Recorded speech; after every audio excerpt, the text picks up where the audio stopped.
Welcome to Upturned Table. I'm Jeremy, and today we are playing Session 3 of John Carter of Mars. What is it? What is it? Adventures on the Dying World of Barsoom. And again, with me are Matt and Will. Hey guys. Hello. And yes, this is our the third session, and we've gotten to a pretty crazy situation. If you know this adventure, we're back at the residence of the scientist. Oh well, yeah. Let me do a recap. I've got a little recap thing I can kind of catch everybody up on. I'm not sure if I do these as an actual play thing that I'll leave the recaps in, but it's just good for us because then you can tell me stuff that I'm kind of missing out on. Yeah, so we're back at the residence of Nalan Tir at the moment, but in our last session, so after the kidnapping attempt, von Klümt and Goren are brought back to the residence of Nalan Tir. He explains to them that his family was on the way on a scientific expedition to the city of Korvas to look for the ancient archives below the city, where there may be lost data that will further his neuroscience research. He also recounts his meeting with Scoma and Jags Karas. They were interested in his neuroscience research and were pursuing a means to control intelligent creatures. He refused to work with them and was threatened when they departed. Klümt uses a spyglass that he borrows from Nalan Tir to observe the surrounding buildings and finds that Edelon agents are posted in the area observing them. Nalan wants to thank the characters for saving him and his family, so he offers to purchase gear for Klümt and Za. Tira also needs to replace the maps and charts that were lost during the attack. So Za accompanies him to the archive and then the marketplace, while Klümt continues to observe the Edelon presence. Upon returning, Klümt jumps down from his vantage point to street level, fearing that Edelon may interfere with Za and Tyrell's return. Before they can return to the residence, a scream is heard, and when they arrive, they see Nalan Tir has been attacked and his daughter is missing. At that point, Za heads back to the marketplace to speak to green Martians in Helium to see if he can find any leads to where the girl may have been taken. He meets Kangazar. Yes, and who tells him about the Edelon presence and also confirms how dangerous Jags is. He wasn't that dangerous. Yeah, that's right. Yeah, kind of a jump. And let's see. And so while Za is gone, Klümt asks about where you would meet. Let me see. Den of iniquity. Yes. Where you would go to maybe get a lead on the missing daughter, and at that time, Nalan Tir also reveals that his journals are also missing. His journals were also taken when his daughter disappeared. So looking for Klümt asks where undesirables congregate. The son actually ends up saying that there is a bar where he has obtained leads for his scouting excursions. So von Klümt decides to disguise himself as a red Martian to help him blend in at the bar. So Tira finds some red pigment that he can use to change the color of his skin, and Nalan Tir gives you a sack of gold to help you obtain information or assistance. So you visit the what is it? Kazara.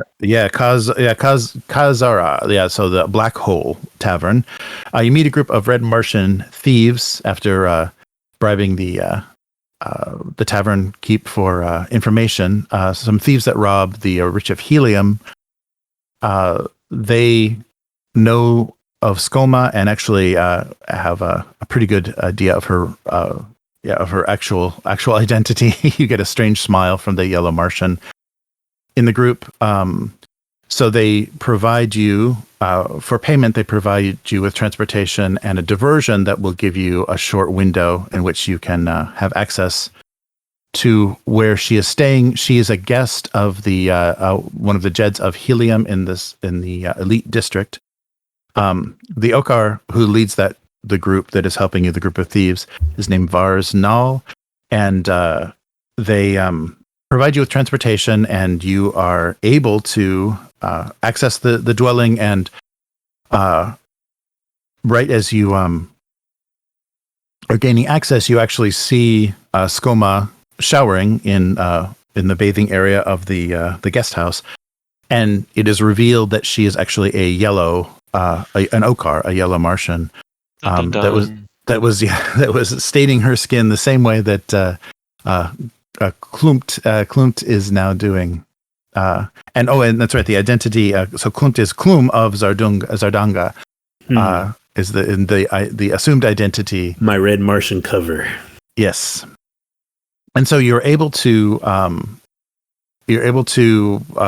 kidnap. You're able to secure Scoma, and Za ends up in combat with Jags, as he is still operating as her bodyguard. He notifies, or he contacts security when he's a little bit suspicious of what's going on, and Za and Jags engage in hand-to-hand combat. Jags is defeated, and a security force, just as this happens, a security force bursts into the room, and our heroes make off the way they came in from the balcony that they came in, with the help of the one of the thieves driving the cargo flyer, and you're able to secure both Scoma, her disguise, her costume that she was wearing in her disguise, and Za has also taken the dagger that Jags used, and also his eye patch, his what is that? The key is the key object. I've got is telltale the eye patch that he wore, so he would be able to pose as him. Core in item, the future. Right? Yes, right. The core item. But there's what's the common his telltale, but somebody's like signature, like their signature. Oh, signature thing item. Yeah, that's the thing that people have that indicates who they are. So and so after securing the prisoner and slaying her bodyguard, you return to Nalan Tir's residence, and he at first thinks that you have returned his daughter, but then finds out that very confused that you have a yellow Martian in your midst, and it's actually the woman that he spoke to a few weeks ago. And now you need to decide what to do, because you know that the daughter is still being held. They have his journals, so they have all of the information that they would need to gain access to the archive below the city of Korvas. And so, you're a little bit on a little bit of a timetable in terms of either beating them to the archives, rescuing the daughter, or kind of figuring out your next move. So a trip to the ruins would probably be the next logical step. But you do know that there is that the Eidolon have established some sort of encampment near the ruins in hopes of having their own expedition. And your plan was to von Klümt was to impersonate Scoma and try to get in. Correct. Right? My cunning plan was to impersonate her, and while you impersonated the deceased Jags, I'm wondering, I'm going to take Nalan Tir aside, or away from her. Oh, okay. And, just sort of try to find out. So tell me, Nalan, these yellow Barsoomians, do they have any? How do you say it? Bad habits or weaknesses or things that they fear that you could point out to me? Not, even though they've become more common among us. Not much is known. Their stronghold is in the north, in the icy lands of the north of Barsoom, and they're very loyal. They're fiercely loyal to their Jeddak. So maybe her loyalty or her ability as a warrior, her ego and reputation as a warrior would be the only things that I could think of that may make them vulnerable. But as I say, we don't know. They're very rare among us. Known as great swordsmen and fiercely loyal, but also fiercely private. Most Okar have remained hidden in their icy capitals up north. Through the Carrion Caves is the only way, and that's a whole other horrible part of Barsoomian history. But I wouldn't know. I would think, depending on her relationship with the Eidolon, her devotion to that cause may be something to try to tap into. But if she is just a paid mercenary, which most yellow Martians that have left the north usually are, it may be hard to determine her exact loyalties. Really? Mercenaries. Okay, come with me and perhaps bring some writing instruments, and I'm going to go back and to talk to her. All right. So you'd like me to take some notes or have her? Yeah. Well, yeah, if you could help me with this. And I'm going to take in the clothing we took from her that I'm planning to use as a costume, including the mask. Scoma, is it? She's just silent. Yeah, what's her situation? Is she bound or gagged or? I don't know about gagged, but hopefully I think she's bound. I think. Yeah. Okay, so yeah, she just gives you an icy stare and silence. I'll kind of bunt the chair with my foot and speak. Oh, Try to. What do you want? Why have you brought me here? We want one simple thing from you. We want enough information that we can enter the camp, rescue the girl, and then return. That is all. So, you will describe in detail the nature of the camp, its numbers, its entry points, and the good Nalan Tir here will document it all. And then I'll just stare at her. And why would I do this? I was afraid you were going to ask that. Well, and I'll gesture to the clothing and the mask I'm holding. Because if you don't, and then I'm going to try my best to impersonate her voice. Oh, nice. You will notify everyone of your betrayal. Nice. So yeah, let's do a intimidation roll. That's very cool. Yeah. So you impersonated her voice back at her. So yeah. Okay. Can I assist with that somehow? By being sure. Big and scary? Yeah. That would work. So how does that work? I forget. So you roll. You just roll straight 2d20, and then any successes are added to what. Am I doing like a Klümt rolls? Yeah, so maybe cunning might or cunning passion? Yeah, or empathy. Either one. I think either one would work. I guess since it's not a physical threat, passion would be fine. Yeah, you could do whichever you feel. Okay. Might be but you should probably do might. Za should do cunning and might for that roll. Okay, so I'm doing a 13. And we'll have her resist a little bit. Let's see. Wow. Looks like 2 successes. I'm adding 3. Oops. Whoa, really? Oh, wow, nice.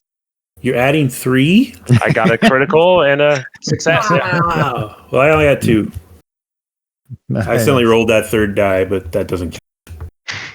All right. If you rolled it, you have to keep it, Matt. That's the rules. Well, that was 3, and that would be cheating. I'm not going to do it.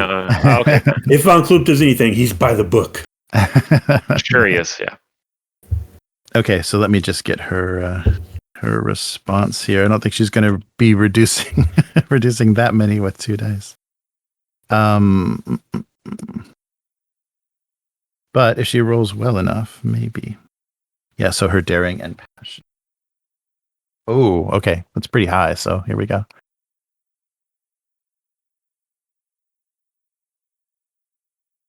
Oh. Scoma. I'm not going to roll for Scoma anymore. Oh, she got a 20? Ooh. She got a 20. Yeah, so she only has 1 success. And she has a complication. Okay. Yeah, and she has a complication. My God. I this is probably the 3rd roll in a row for her that I've rolled a complication for. She was falling all over the desert, and now she's like stumbling all over her tongue trying to explain herself. Okay, so yeah, your intimidation is so you only needed, well, let's say you needed 2 successes for that. So everything over 2 you can bank as momentum. Mm-hmm. All right. 3 momentum for you, Matt. Oh wow. Yeah. So and but isn't that just gonna go away as soon as we leave the scene? It drops 1, I think, between scenes. Yeah, we'll drop 1 between scenes, and also it's supposed to go down 1 between rounds as well, I guess, so it doesn't go up as high. And if there's a rest moment, if you're doing anything that's going to clear your stress and everything, I think then you lose the momentum as well. Okay.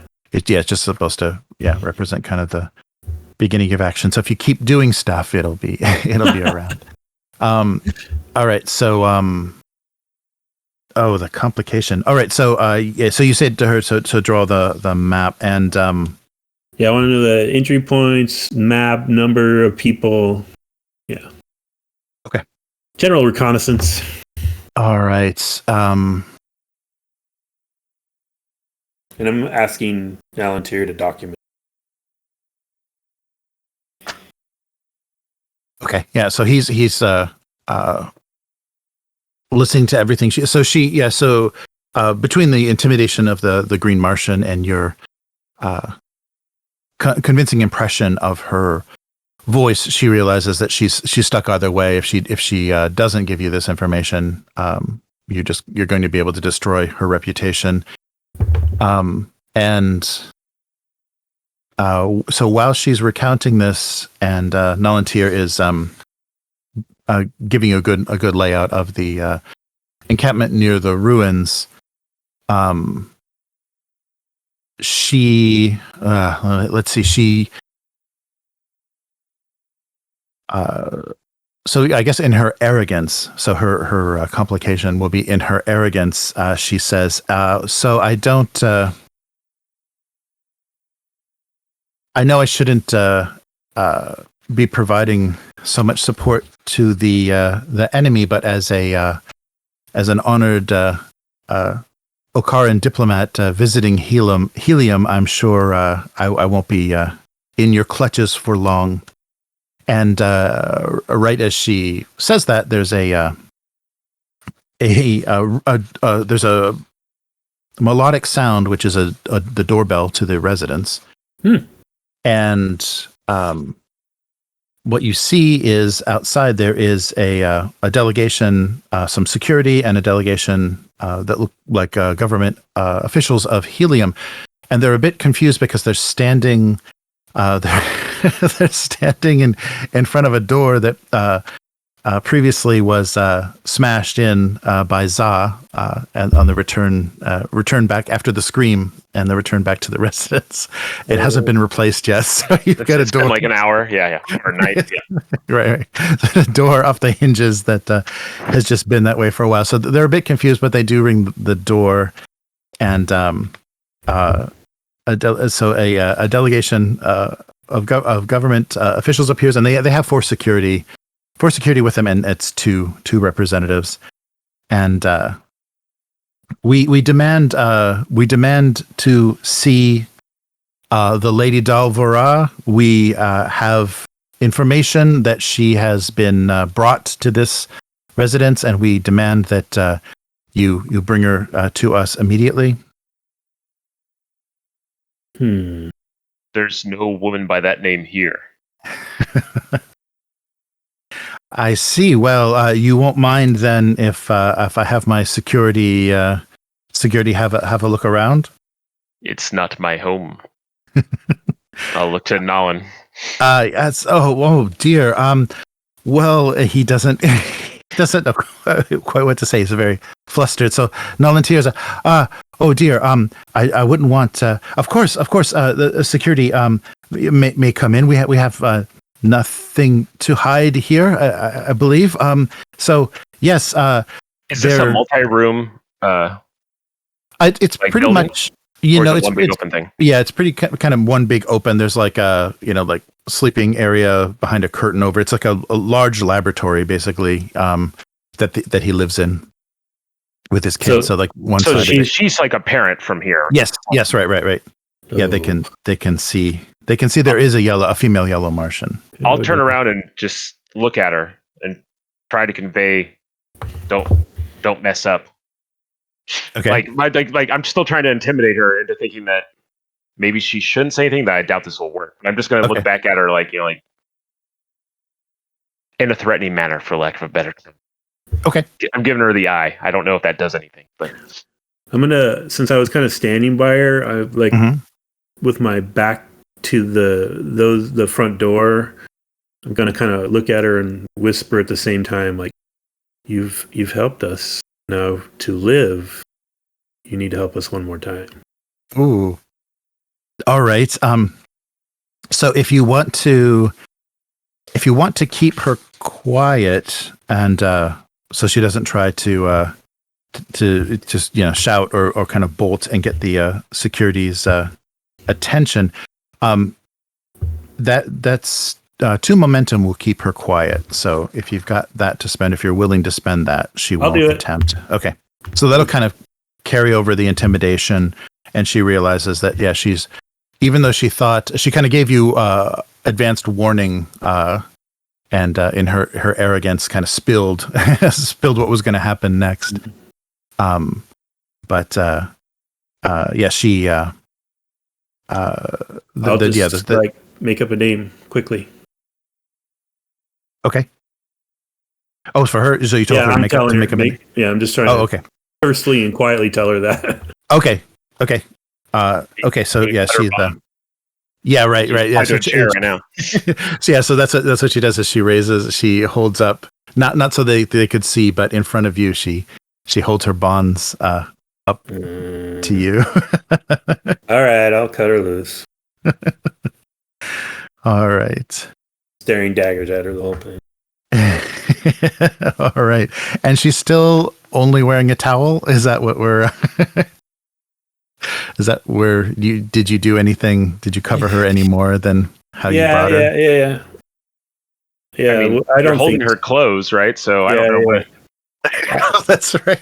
I will just sort of plop him in her lap and turn around and give him a big smile and walk towards him. Okay. Gentlemen, you have the wrong end of things. This yellow whore is just here for our amusement. You have the wrong place. I see. Well, our information was... Your information wasn't correct! I see. Well, you wouldn't mind our security to have a look around. It seems that the owner of this residence is completely complying with our wishes to examine the place. Well, give us a moment to tidy her up. Some decency, I suppose, is in order. And then I'll walk back and... Is there any kind of, washroom or pantry? Yeah, it would probably be... Yeah, there'd be one corner that was kind of... there's a little, kind of bathing bathroom type area that's a corner of the... scoop up her clothes and kind of help her to her feet and take her back there if I can. Okay. All right. And so they're kind of watching. They're looking looking off at what's going on. They can see there's a female yellow Martian, but aside from that, they don't have any confirmation. And she looks a little bedraggled, so not the diplomat they were looking for exactly. And she's only wearing a towel, so I'm hoping that what I right. called her will. Yes. I see. Well, you. This is a little embarrassing that you. We had mistaken this particular woman. I don't know how. I don't know how. You lost one of your charges, one of the people you were sworn to protect. Yes. Yes, it appears. There was actually Lady Dal Vora was staying at the residence of the Jed of Helium, and in the middle of the night there was a kidnapping, and her bodyguard was murdered. In fact, during this attempt, security forces were also killed during this operation, and we've been assigned to find out what actually has happened to. Are my charges here in danger too? Have you brought danger to our doorstep? No, I assure you that this is an isolated incident, and in fact, this is very embarrassing for Helium. So I would please encourage you not to spread any of this mistaken identity anywhere, and any of the information that we've told you. Please keep that to yourself. Okar is an ally, but we have a very tenuous relationship with the Yellow Martian. So please, we need to locate their diplomat as soon as possible and make sure that she is safe. So if you do if you do find out anything about this situation, please report it to the local authorities. And I'm sorry that we've disrupted your early morning entertainment. I'm not sure exactly what's happening here, but yes. So from the other room, I'll yell, "One must have their diversion." All right. So the delegates from Helium, they stopped their security, and we will be taking our leave. Of course, we may be returning if there is any follow-up information we need from you. But as far as this mistake, we hope that you will keep this to yourselves. This was very, very unfortunate. And so they descend the stairs, leaving the empty doorway there, and you can hear on the stairs down the delegates yelling at their security force about how rude and reckless their behavior was, and they'll be disciplined if there's any further behavior like this. They will be severely disciplined. Yes, very good. All right. Okay, so her security was poor. Yes. Wait, how would you know? I say that to Nalan after they leave. I'm going to rebind her hands and walk back out. Okay. All right. So that was impressive. I didn't know you had that sort of thing in you. They disappointed me. We walked in and took her, and their security was weak. When I get home, you should come with me.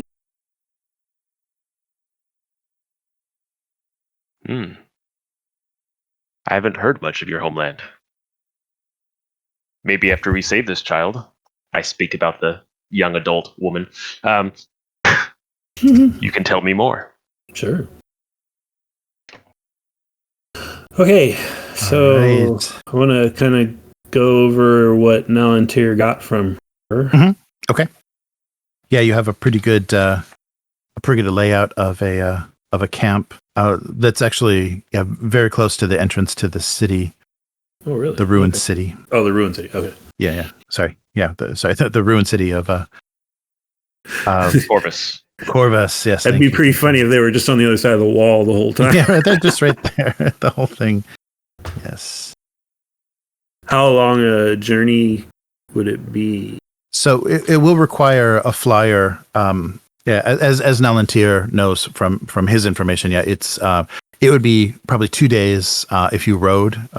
If you took thoats or rode some other transportation, but a flyer will get you there in just a few hours.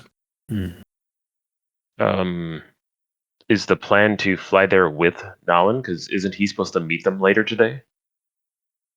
Right. Yeah. He received a message, kind of a ransom note that he was to report to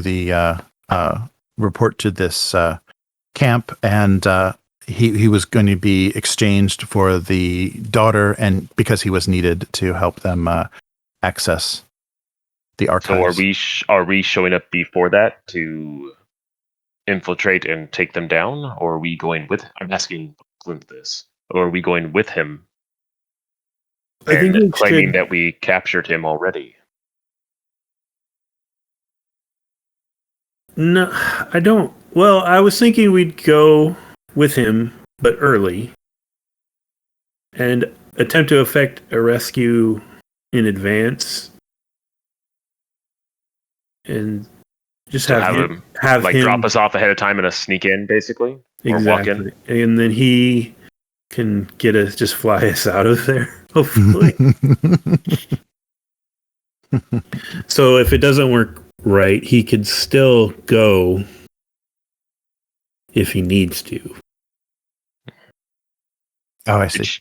Did she give us a rough count of the people, the number of people that are there? Yeah. Oh, yeah. Yeah. So there's at least between usually there's at least 10 to 20 red Martians, or I guess the agents of Eidolon. They don't necessarily need to be red Martians. And she also explained that Jags Karas had a war band, had a group that he led. So there are also green Martian marksmen at the camp as well. So there's about 10 to 12 green Martians in his band, and then also the Eidolon agents that they use for security. But they perhaps we go very early, like while it's still dark. I'm sorry, do they have normal like night and day cycles? Yeah, it's just pretty sudden, and the days are longer. It's like 36 hours. It's almost double it's a standard day. So yeah, you still have time. Didn't Nalan supposed to meet them later today? Yes. Today? Oh yeah. He was asked in this day to come to the camp. Yeah, so the day that we've just started. That's a lot of people, and a lot of your people who, as you've proven, are very dangerous. So I would really prefer we don't do this through the front door, if you understand my meaning. Not exactly. Maybe we should have him drop us off a little early and try to time our entrance with his arrival to meet with them. And we'll try to abscond with the girl before he has to actually give himself over. So that they're focused on him, and we're in there in disguise. Does this make sense? Yes, though I don't think I can pass for Jags. Why not? You have the patch.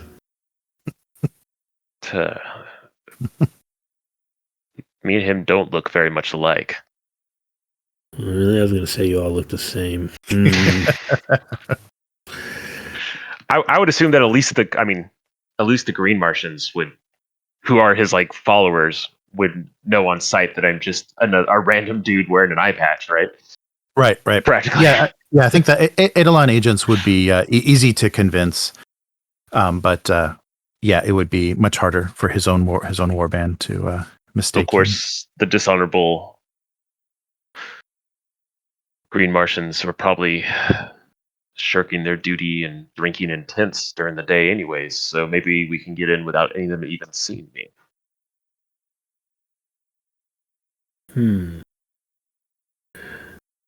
I suppose the alternative is I go in disguise, and you go with Nalan Tir. I don't know.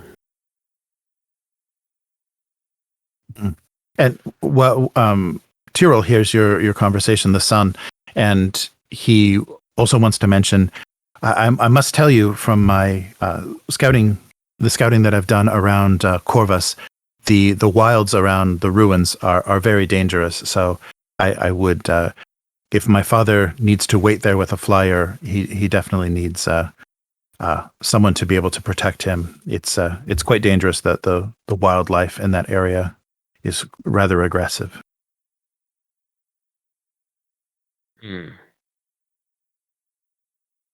I could go in, attempt a rescue. If it's at all successful and we have some kind of signal, you two could come with the flyer and get us.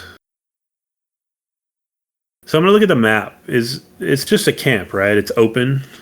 Oh yeah. I can actually show you guys just something. This is just a very simple. Where is it? Oh, I'll have to drag it on just a second.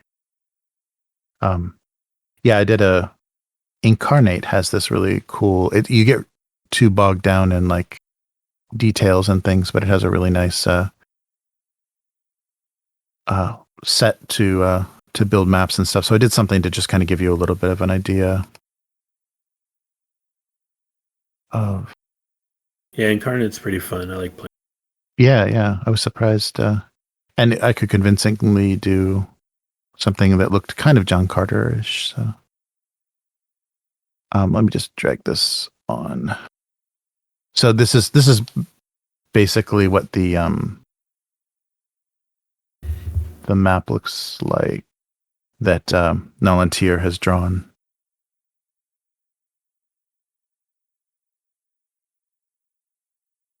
And it's loading. Okay. Yeah, it's I can see the bar going.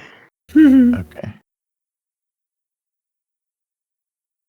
It got very dark. Mm-hmm. Right, there's no like tech in terms of like communication equipment and stuff like that in this setting, correct? Yeah. There's not any like high speed or they would it's more face to face and messengers and things. There's no radios and things to alert people. Gotcha. Okay, if we were if did that come up? Yes. Okay. We're gone though. I think we're behind it or something. Oh yeah. It's okay. Yeah. Well, I just wanted to bring this up too. We'll go back to that previous scene. If Nalan Tir did what they want, which area would he arrive? Oh, through that kind of front. So the rear entrance kind of leads to the beginning of the ruins of the city. So that's the little like stones at the top. So that main entrance is down there. Gotcha. Between the two little fire, the little decorative thing. So that main tent in the middle, would be reserved for the command, and the smaller tents to the east are the tents for the Green Martians. Gotcha. So would Nalan Tir have anything I could like a equivalent to flare gun or a very loud horn or something that I could use as a signal? Oh, sure. Yeah, there would be something that was equivalent, like a radium flare or something that they would be able to indicate. Yeah, that he'd be able to get attention with. All right, so here's my plan. You tell me if This sounds stupid. You drop me off, say 10-minute walk on the ruins side, fly around, take the long way around, and very slowly head towards them so they see you in the distance for quite a while.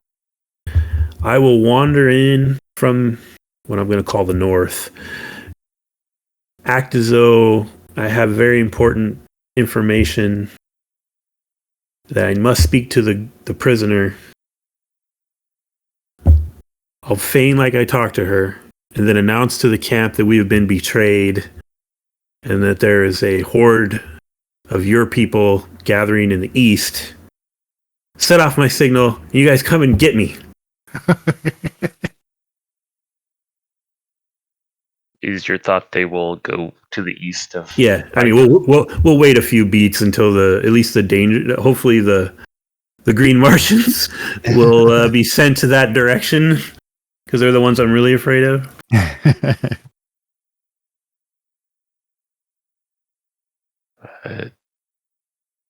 Short of trying to fight them all head on, I don't see any other options. That works for me. So you'll be disguised as Scoma when you return to the camp? Yeah. And also I should point out, just in the interest of honesty, the Master of Disguise doesn't really cover real NPCs. So if I need to make like a disguise roll of some kind, I totally can do that. Oh, sure. Okay. Yeah, there may be people that will be suspicious or question you. So it'll just be a roll. It'll just be a contested. We'll just do a contested roll. What may work even easier or better would be to go into the camp and approach the Green Martians directly. Tell them that Jags saw some trouble and wants them all to go assist him to the east. Yeah, and like order them. Yeah, let's say he's there already and is waiting for them because there's a scuffle over there. So they all go to help instead of there's a fight coming and hope they go, tell them directly and maybe they'll leave and then it'll just be the 10 to 20 small red ones to deal with. So we'll do that. I'll try to organize them and send them off. I'll tell the Eidolon to be wary and move to the south to prepare for your arrival. And then I'll just run with the girl to the north and set off the signal, and you guys do an end around the camp and come get me, hopefully. Right. Does that sound good? That sounds good. One more thing. Oh, okay. They probably have gliders out there, I would think. Yeah, right. Yeah, they would have. So you can attempt to commandeer them and or maybe destroy them in some manner as you leave so they can't pursue.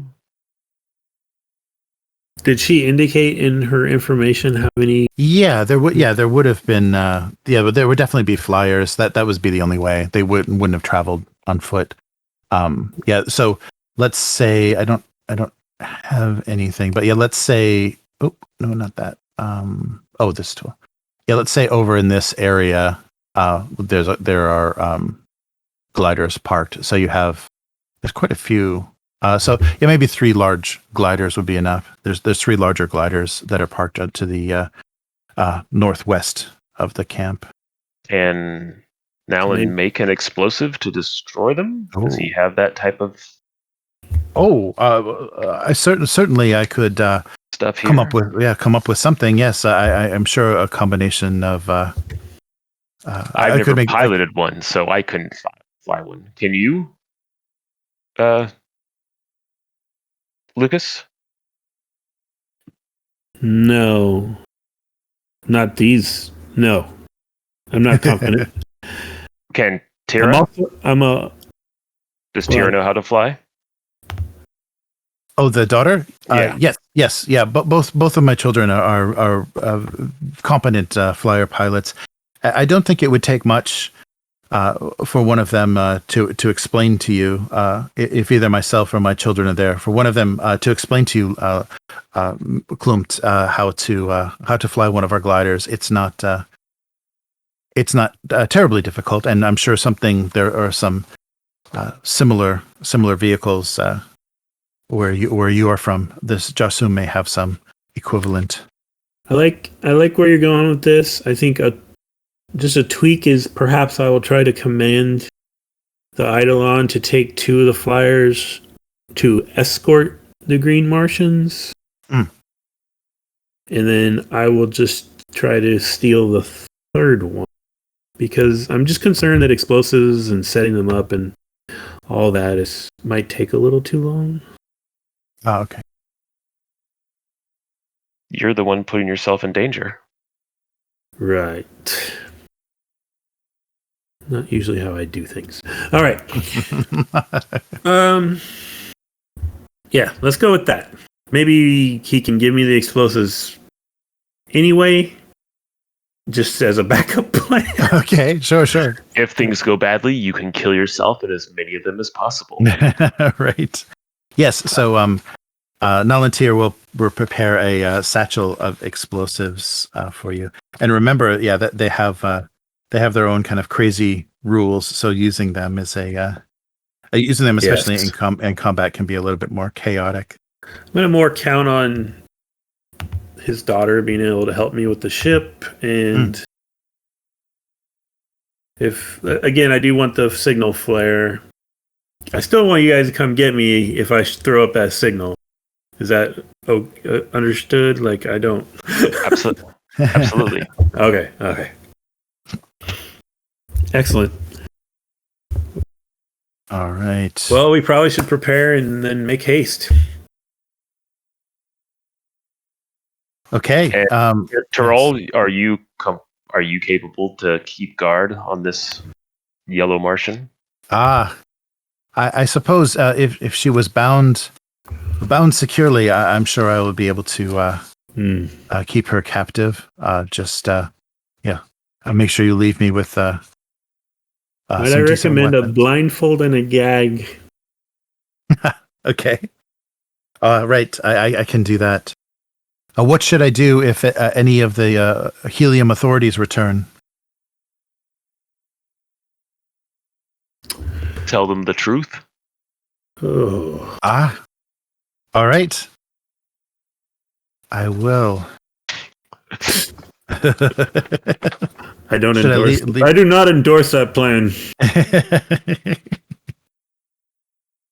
I may leave out the events of last night, but I will be as truthful as I can. Oh, you can tell them your father was entertaining these 2 strangers who took her captive, and you have no idea why. Yeah, do that. Blame it on us. All right. Okay, so now the only frustration that you have is the flyer. It was considerably damaged. It may be a little. It would make the trip, but it may be a little difficult to. If you take any gunfire or anything, it's the flyer. Your current flyer will go down pretty fast, so it may be worth it to secure another flyer. And you did have you did propose transportation to Korvas, to the group of thieves, the red and yellow Martians.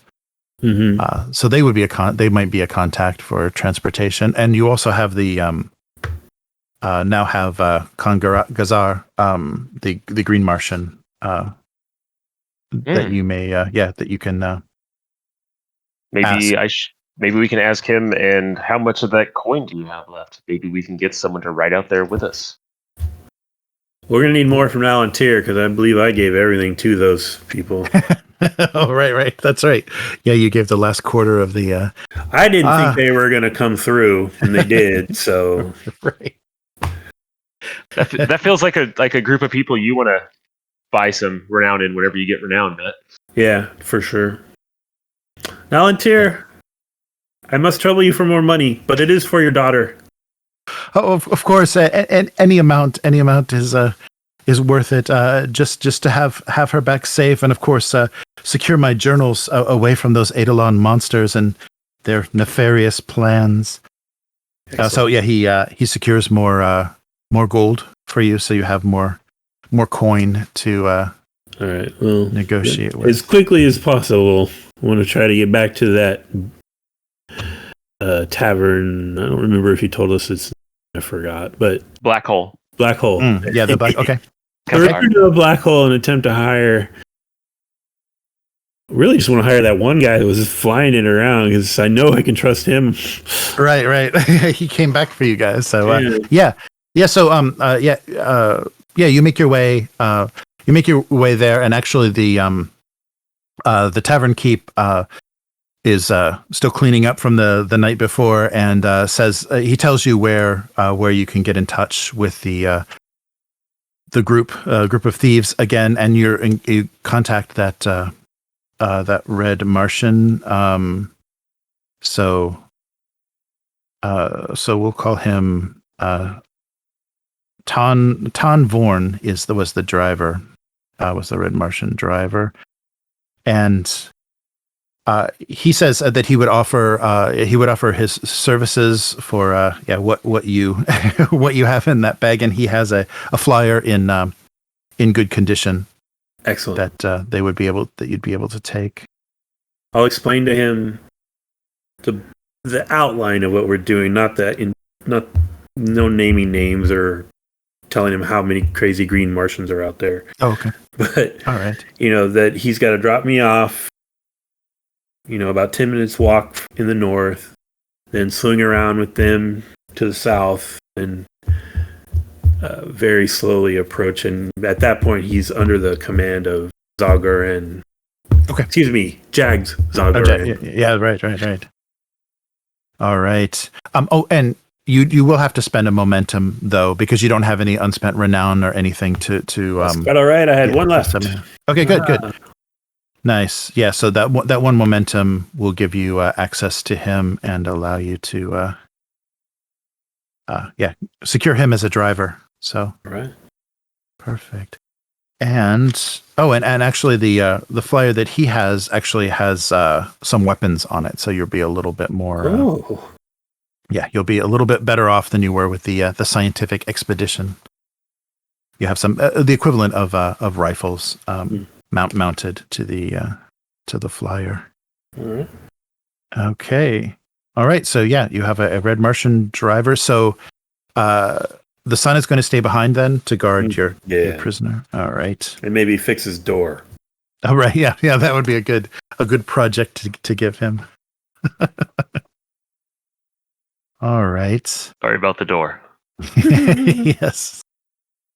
I can't believe we didn't replace it sooner. It's been quite a cold night. All right. Okay, so we're all set if you want to head. So are we just taking one vehicle again then? Or are we taking the broken one and the good one? I think just take the one good one with weapons on it. Okay. Mm-hmm. I don't want to risk it with one of side or the other of our group in the broken one. Okay. Plus, if I'm going to steal one, We'll have two anyways. Yeah.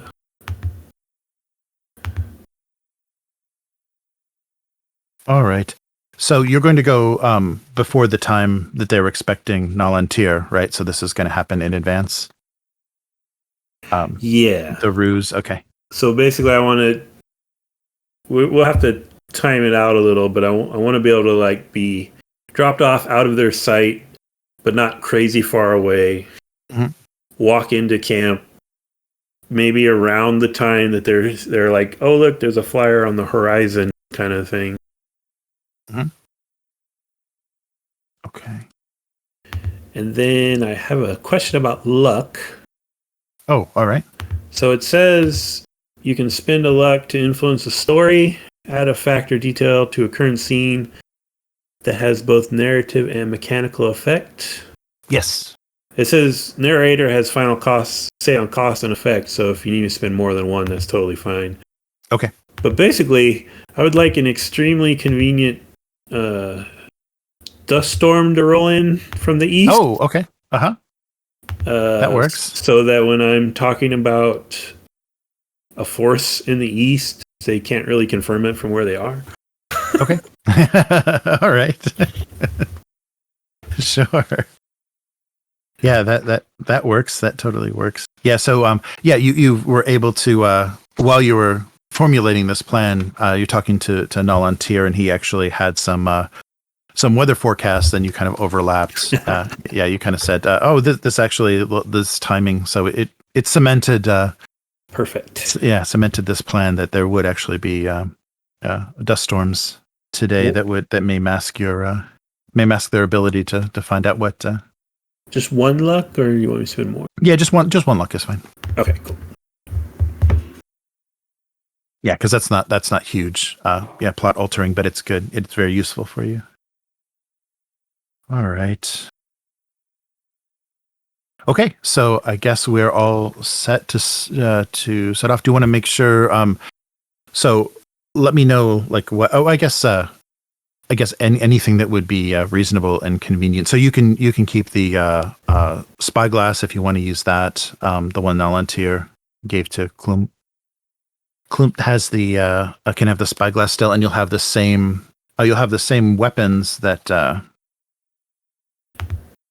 You had before. Among her gear. Yeah, the same weapons you had before. And actually, if you are dressing as Scoma, she has 2 pistols and 2 daggers that were probably part of her gear. Mm-hmm. This camouflage ability is amazing when you think about how Martians dress. Yeah, right. Like they're all wearing like metal string bikinis, and you're like, yeah, I'm totally this lady. Go with it. Ignore my beard. I have a. Oh, I'm going to shave. I was actually getting to that. I was going to tell him I'm shaving. Oh, good. Did she have a saber? If she didn't, I'll leave mine behind.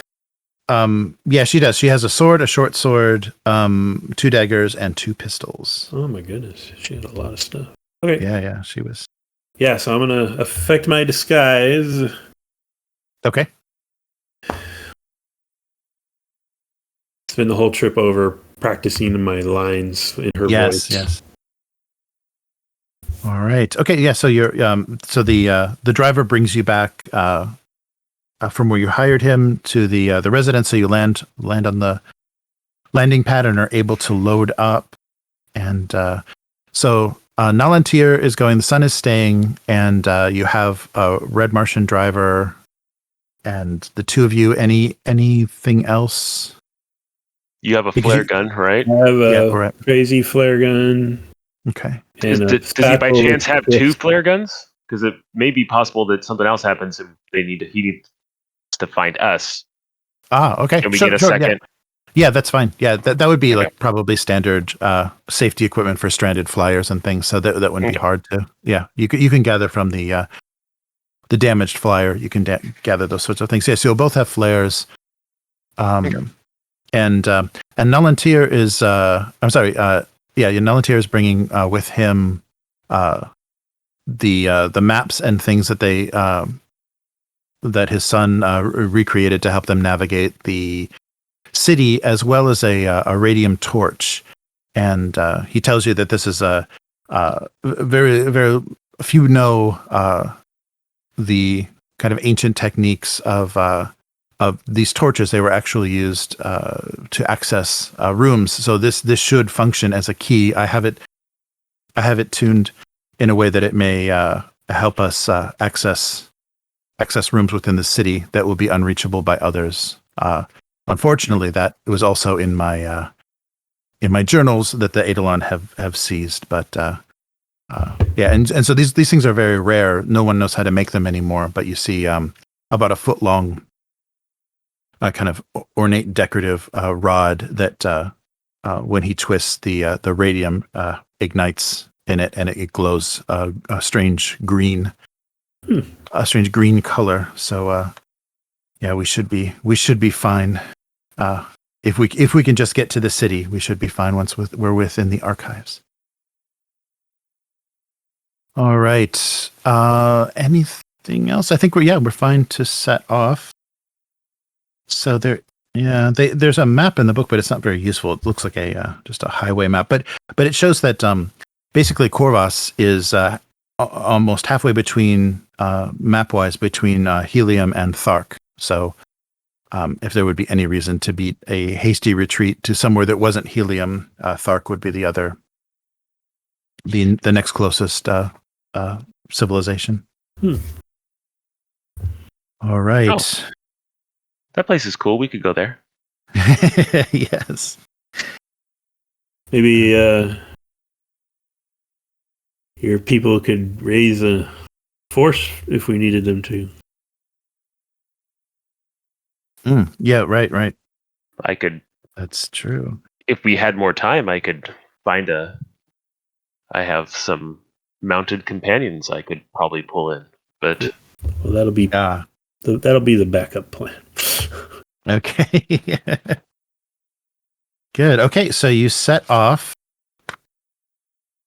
in the flyer, and according to the maps and location of the camp, the encampment that you were given, you give it kind of a wide berth. You're still going to need a daring and reason roll, just a casual difficulty one, to make it in there without attracting any attention. So who wants to roll that? This is kind of just for the party, it's just for the you. It'll be for who's my daring reason is 11. Oh, I mean, that's what 3 more than mine. Oh, okay.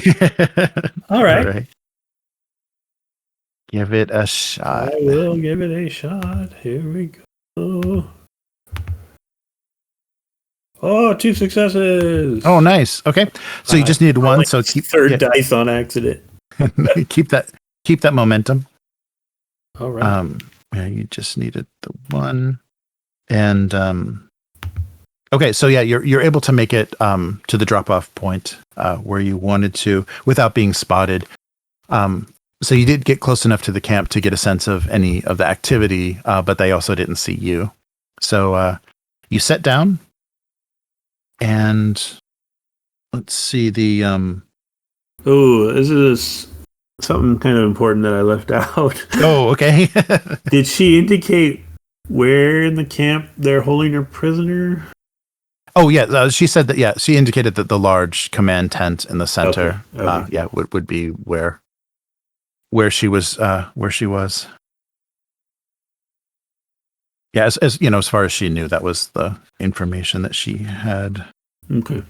Prior, so probably from a previous visit, or so when she was taken there. All right. So you arrive safely. You haven't created any attention. So generally, if you wanted to, from your location, to actually sneak past the camp directly to the city, that's possible. You can also, let's see. And if you want to, I guess this doesn't come into play yet because we're not kind of observing the camp or anything yet. I don't have going into the ruins on my mind at all. I'm just trying to rescue this girl. Okay, right. Oh yeah, that's right, and that could be something. That could be something done at a later time as well, because you still have all the information. You probably would for Nalan Tir not to want to get into the ruins right away. You probably would want to secure his journals.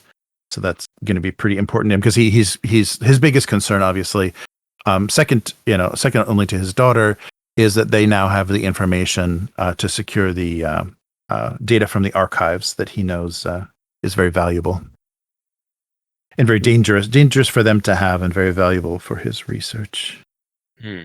All right. So if need be, destroy them. He shudders a little bit when you say that, but I know I could recreate a lot of the information contained in those journals, but I would hope we could secure them intact. But yes, if that is our last option, I think destroying the journals is what needs to be done to thwart the Eidolon. I'll try to get your journals. Okay. But your daughter is definitely the priority. Yes. Thank you. All right.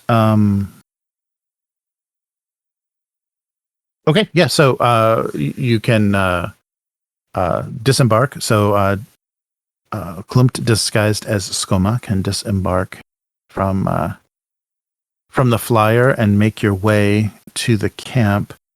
Just keep the mask on. Oh yeah. Yeah. Right. Mask on. Yeah. Right. Once I get close to the outskirts of the camp, I'm gonna do my best, like determined, authoritative walk, and just sort of try to breeze by anyone on the outskirts if I see. Okay. All right. Let's do a just a straight cunning and empathy, so kind of a stealth. Just for you to actually get unnoticed by the wildlife and things that would be in the area. So not even the camp. It is dangerous. Right. Not even the camp. So kind of stealth your way. Is a 13. Let's see here. No, I got 1 success. Okay, that's enough to go unnoticed. Oh wait, no, it kept rolling. Oh no, it did it. Yeah, it was on an 8 and it wobbled. Oh no. Uh-oh. I have failed. But do you have any momentum? No, but I could give you a threat. Oh, that's right. Okay. I will give you works. A threat. Okay. All right. One success. All right. Where is? Oh, that's a. Boy, that would really stink.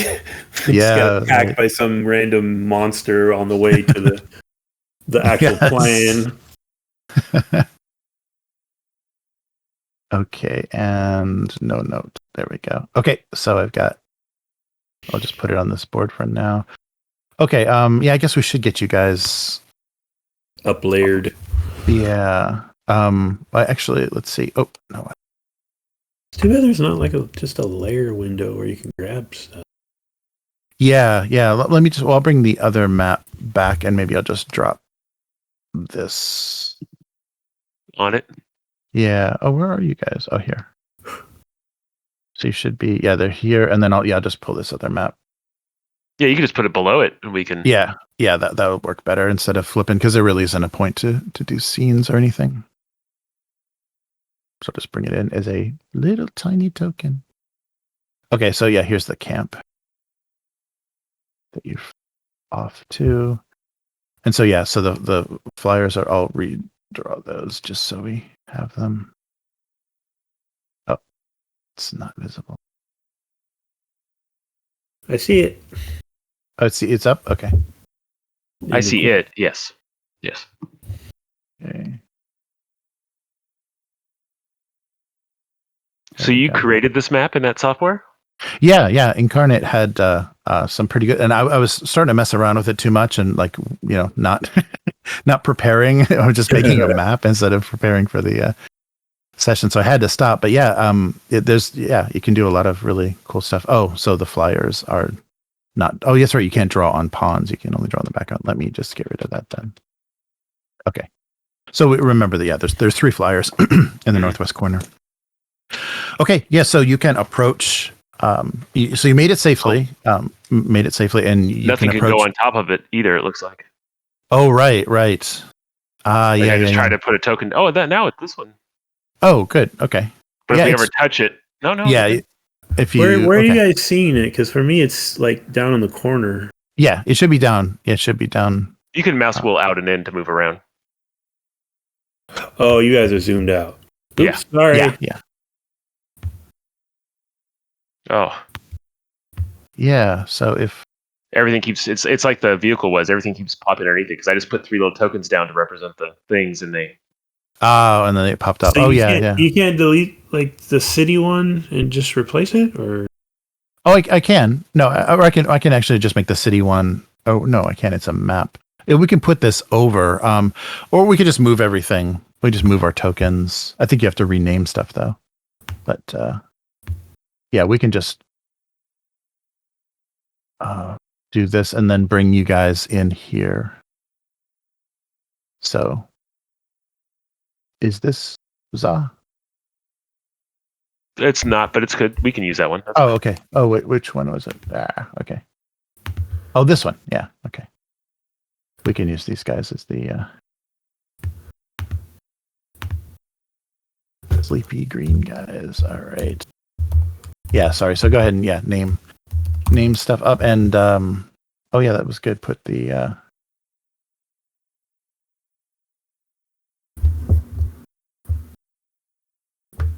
where are these flyers?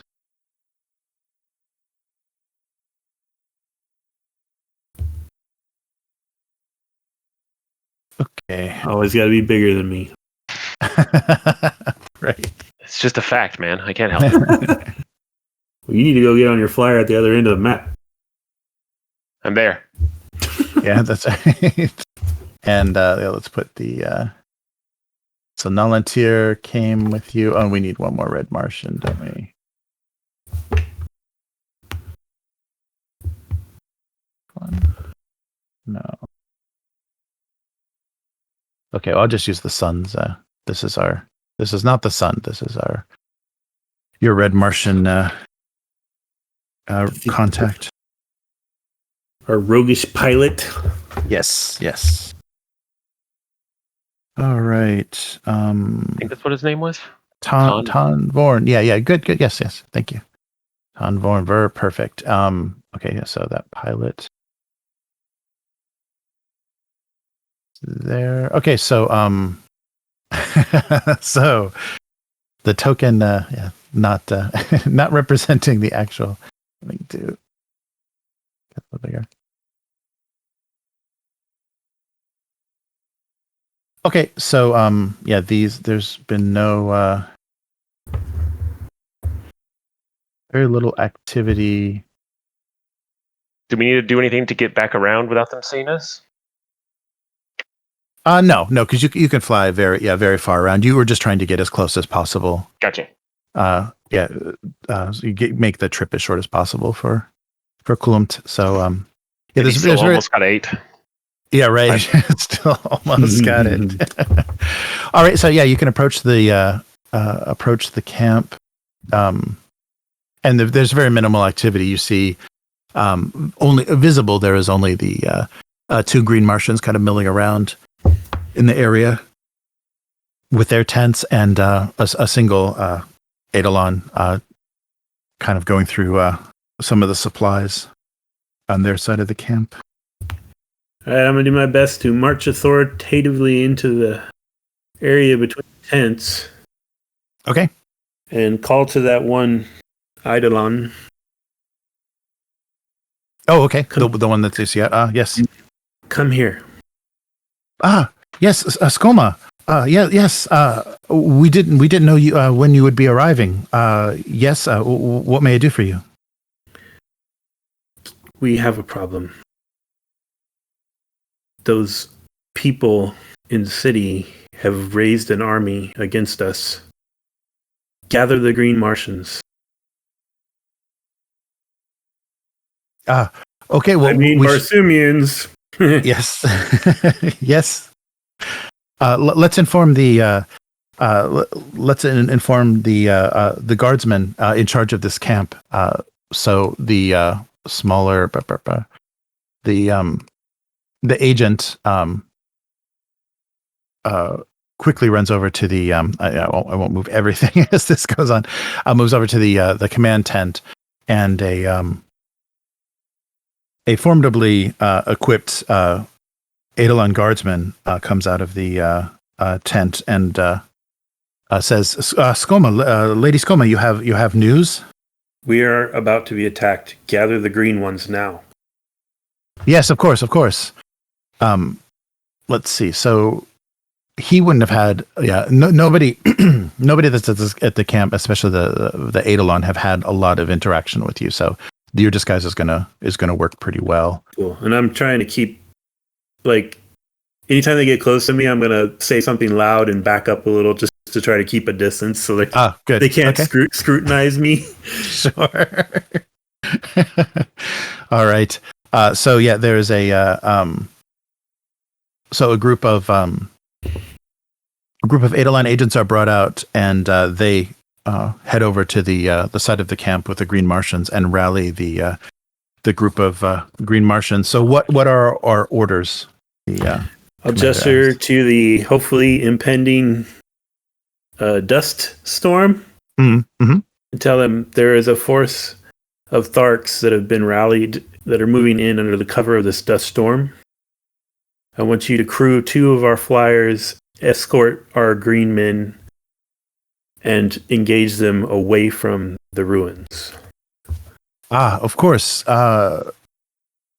So that will leave quite a small force at the camp. Is that? Are you sure that's acceptable? I will take command here with the few that are remaining. I see. Okay. Deal with that scientist when he arrives. I see. And the prisoner? Whatever. So she'll remain under your protection. I know that there's been some talk that she may have enough information so that the father may not be required. Between her and the journals, we may have all that we need. I'll look around as if I'm sharing a secret I'm not supposed to share, and say, I plan to keep them both. Very well.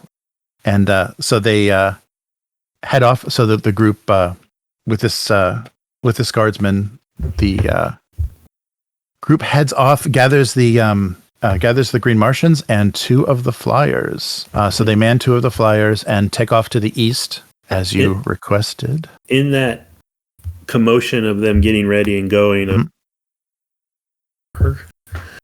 hopefully. Mm-hmm. Oh, I'm sorry. What was that? During the commotion of them getting on the flyers and rallying Green Martians, I want to try to move into the central tent and look. Oh, sure. Look for her. Okay. Yes, and so there's 2 of the kind of lesser agents with her, and you see what is her name? Tira. You see Tira Nal in the tent, and she is she's actually very gorgeously dressed. She's wearing a harness and kind of a gold treatments very similar to yourself. That's right, you're there. That's right, you're dressed as Scoma. Very similar to yourself. So it looks like she's been treated well. She's not bound or anything, and she's pouring through the journals in the tent. Oh, she's gone over. We're in trouble. She's gone over. Okay, no, that's fine. Take her out. How many of the Eidolon are in? There's just 2 with her, kind of 2 minions kind of attending her. Did all the Green Martians go? Yes. Everyone that all the Green Martians left, and most of the Adalon agents. I will, in my best commanding impersonation of Scoma, order them to take up arms and prepare to receive the scientist at the southern entrance. Okay. So so Tira notices you come in, and here's the command. It says, "So my father is needed. I assured your commander that I would be able to provide anything you needed as far as access to the archives." Consider him a insurance policy. I see. Well, that's enough, child. We are in the middle of urgent matters. And I'll look back at the other 2. Go! All right. So actually, let's do a let's do a test now. So after Tira has had a little bit of interaction with you, she's giving you a second look. And so let's see. To preserve your disguise, probably empathy and cunning. Yeah, probably cunning and empathy. All right. And hers would probably be maybe empathy and reason to oppose you. I would go ahead and like to spend a luck. Oh, okay. To get that automatic 1, I believe it gives you. No, 2. Yeah, you always automatic 1 on the 1 result. Yes. Yeah. Sorry. Yeah. And then I'm rolling against a 13. Oh. Okay. Well, I got the 1. Okay. That's 2 successes. Yeah. Yes. Or I guess it's opposed, so that's 1. Oh right, yeah. It's one momentum. And let's see what she does here. So what was it going to do? Empathy and reason. So her empathy and reason. I'm not rolling as good as I did last time. So she's got a 10. So yeah, might not be too bad. You should change that, Matt. You should start rolling better. Yeah, I know. All right. So she has 2 successes as well. So we have a tie. So you win unless I pay a threat, which I am going to do. Okay. Did she size me up? But I still got to send away those 2 people, or no? Oh, yes. To prepare. Yeah. So they left already. Yeah. Your orders were followed, and she was just kind of questioning the necessity of having her father here. Okay, so I did spend a threat, but immediately she just she doesn't have any strong reaction, but you kind of get a sense she's looking at you a little oddly. So you get a little bit of a sense of something feels wrong with her. I'm going to. Yeah, so these guys have left. Yeah, to prepare. So you're in the. So basically now you're in the tent alone with her, right? Because they've they've gone off. But yeah, so you feel a little bit of suspicion. I'm gonna tell her, gather up your journals. We're going to move away from the camp to weather this attack. Follow me. Oh. All right. Lady Scoma, just give me a minute to gather everything I need. When will we be entering the city? We're going to take a flyer into the city, and we will work on your research and be away from the combat at the same time. All right. Well, that sounds ideal. I'm very excited to see what we find in these archives. This should be a very rich find. Mm-hmm. So she goes along with what you're saying and gathers up. Okay. Because of the journals and everything. And so where did you want to? I'm gonna try to escort her to that last flyer. Oh, I'm not turning my back on her at any point. Okay. Walking side by side with her and getting ready to punch her if she does anything stupid. All right. Okay, so you load up the flyer, and are you going to attempt to pilot or what? Yeah, I guess I will.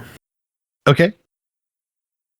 But once we're on the flyer and I'm about to start piloting it, it's flare time. Oh, okay. All right. So you ignite one of the flares. Mm-hmm.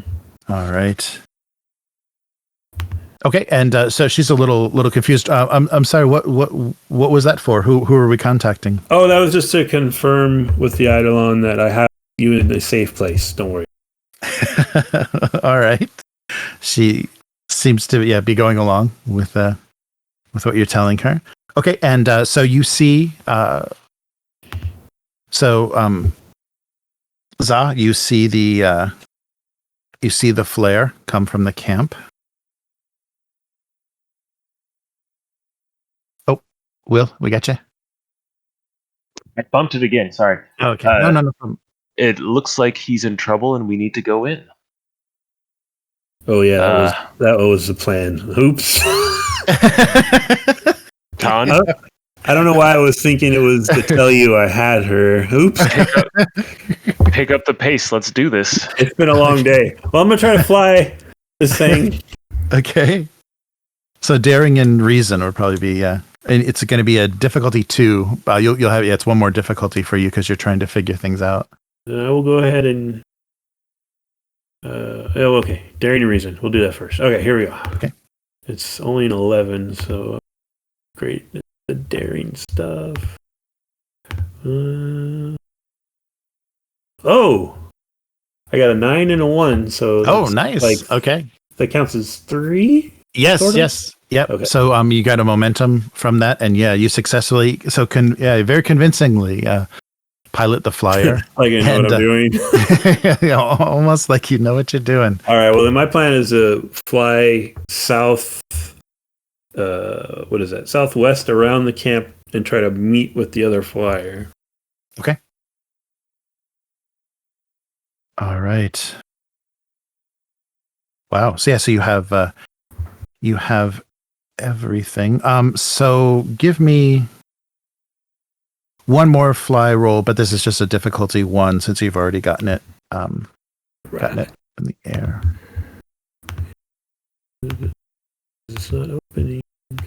Okay. Got a 9. Oh, it wasn't. Oh my god. The 20 hit the other 20 and turned it. Okay, so I can use momentum after the fact. Is that yes? right? After the fact, to roll another d20 to create opportunity. Will spend a momentum. Okay. I meant to go left. I will spend another momentum. Left on Mars is the other left. All right, I got a 4. I think. Oh nope. It's still rolling. That is so weird. Okay, 2. It's a 2. Okay, good. It rolled one of your other dice in the process. It looks like. Yeah. That's I don't know why they let that happen. I guess they can't. Fix that in. Well, the those physics. are all fails anyway. So I got a 2. Okay, so that's so that's you generate a momentum with that. So you just needed the 1.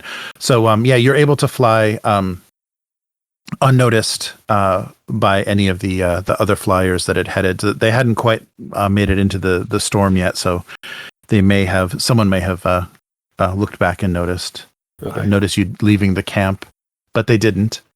And I'm just streaking towards the friendly flyer if I can. Right. Okay.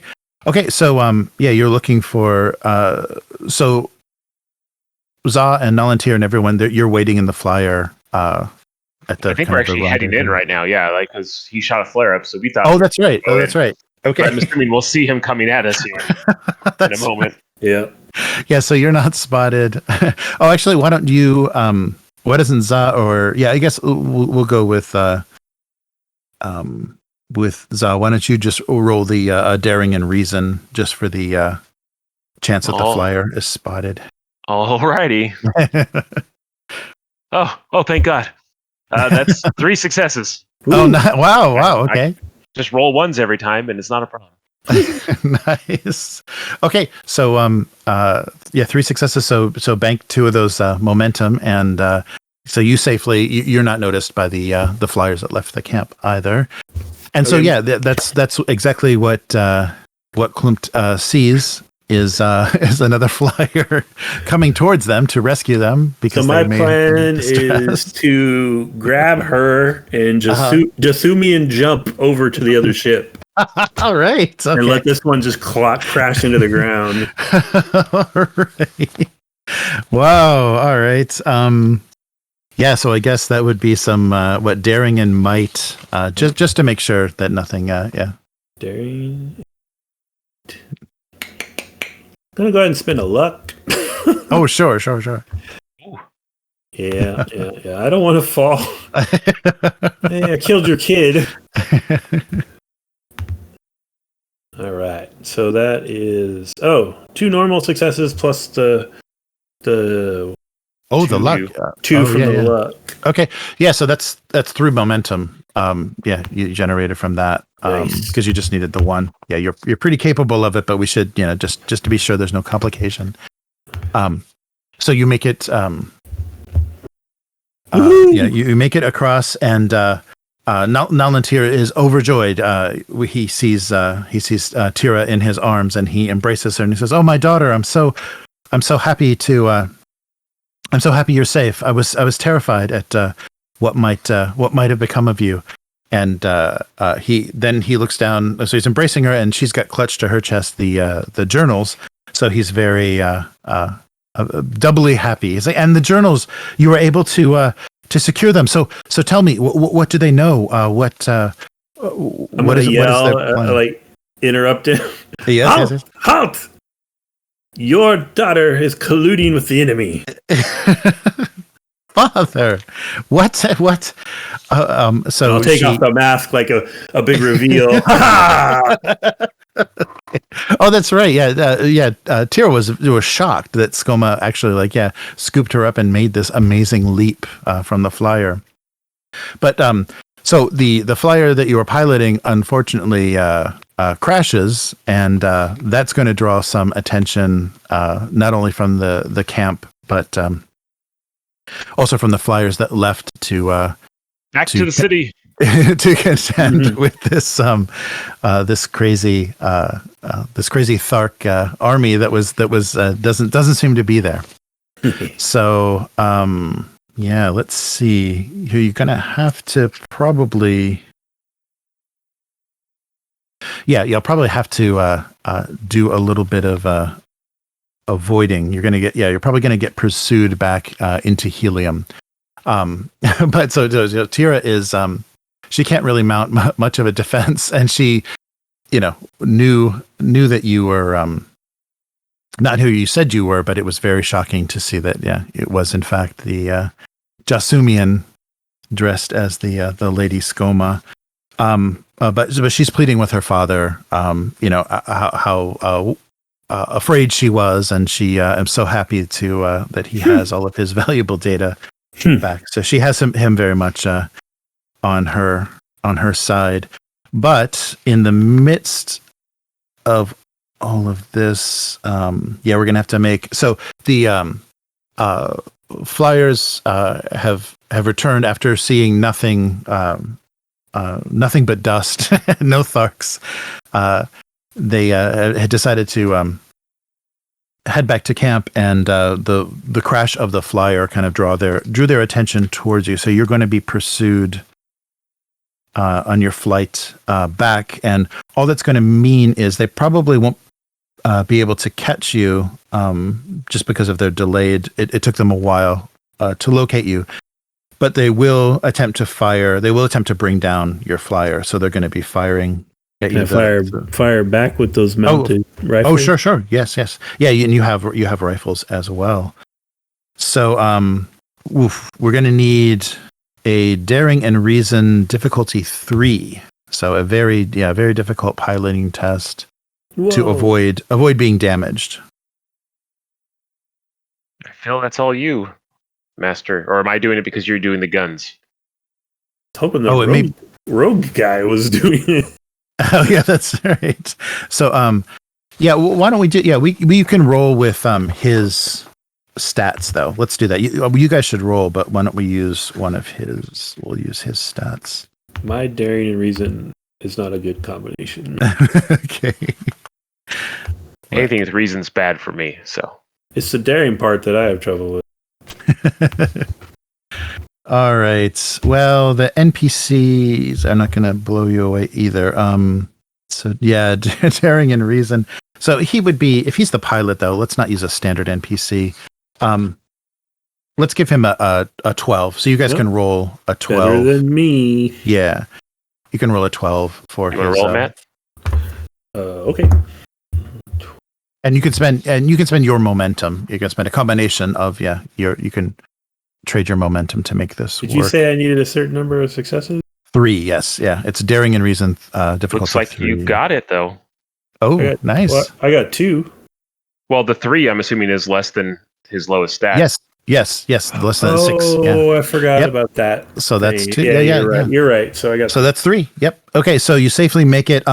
There are bullets that are strafing the strafing your flyer. So you notice that these must be green Martian riflemen that are flying at you. And there is an optical a scope on the mounted guns, so you can fire back. Sure. And yeah, you can fire back at them. Cunning and what is it? Passion or? Yeah. Let's see the reason. Yeah, default is reason, but if you have anything that can change, cunning and reason. That's yes, actually good. Okay. 15. All right. Cool. Oh, 2. All right. So you just needed the 1 because it's got a scope. Yeah, that lowered the difficulty. You can fire pretty accurately. So you just needed the 1 to hit, and go ahead and roll the 2 d6s for damage. And on this, I'm trying to get a 1 and a 2 or a 5 and a 6. Is that right? Yes. Right. Okay. Yeah, 5 and a 6 will be special. I rolled 2 4s. Oh no. Right. Can you use momentum on this? Yeah, you can use momentum to add a damage. Yes, it's a damage. Add more dice, right? Yeah, you can. Add, add damage die. That's what I meant. Yes. Okay. Add another I'm d6. going to use 2 momentum. Oh, okay. You just got 1, so I'm going to use those 2 momentum. All right, 1 and 1. I got a 5 and a 6. Oh, great. Okay.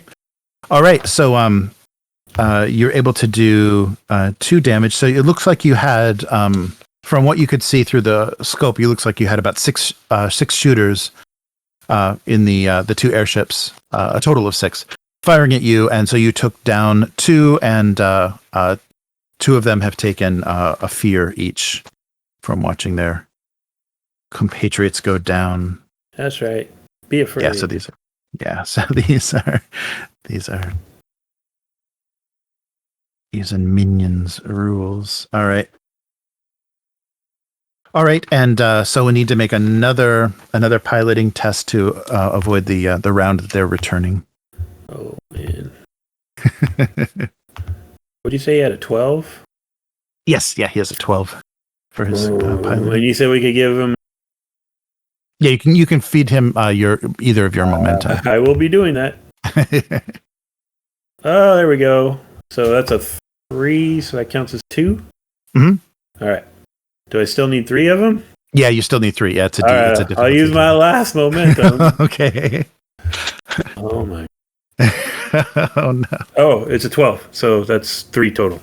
Yes. Okay. Good. So that's just enough. So you avoid another volley of gunfire, and you're able to shoot back this turn.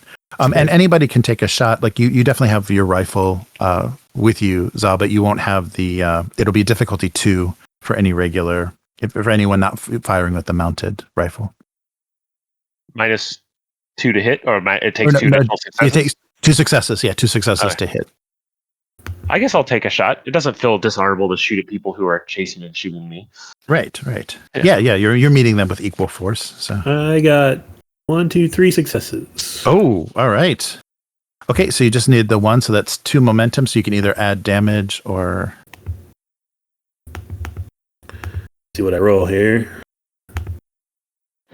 Yeah, I'll spend a momentum on another damage. So I got a 6, a 2, and a 5. Oh, okay. The 2. Oh, yeah. So the 2, a 6, a 2, and a 5. Yikes. Okay. Yeah, that's 2 more fear. And that last shot, that last shot would have taken out the last one that you saw with the last greenskin rifleman that was pointed at you. All right. Wow. So, Zal, if you want to take a shot, I shot and went wide. I failed horribly. Oh, okay. All right, no problem. Because you can shoot directly at the flyer too as well. All right, so the volley of shots has stopped. So we'll just need one more, and this is just a difficulty 1, but one more flying test to get you safely back to the residence in Helium. Oh my god! Or should we turn around and board their little ships now that you've taken most of the guys out? Oh, yeah, you could. Yeah, you could get on the because they're. I mean, you can princess carry me and jump over there, can't you? You're huge. Aren't you like 50 feet tall? Oh. Yeah. Why don't we just get into your jumping range? Okay, we could do that. So you're gonna circle back and attack? Yeah, I'm buoyed by our recent success and apparently easily motivated by Zaw. All right. Why don't we just kill all of them? I will bark at our roguish pilot friend and say, hard a port, we're going to take a boarding action. Okay. And yeah, he looks a little disturbed. It's like, you know that they probably all have weapons. You know that they probably have gold. Oh, well, yes, of course. Then let's secure it. So he, he spins around. So yeah, Tan Vorn spins the flyer around, and you head towards the your pursuers. So yeah, I'll never expect that. Right. When we jump on, you guys flee. Oh, okay. Good idea. Well, flee, or maintain a safe distance. I said what I said. Right. So you're basically making it so we have to win this fight. All right. So yes, let's do this. So okay, there were 2 flyers, right? Yes. So you've taken out. Do you want to take one of them, or do you want to split up and try to take? Yeah, right.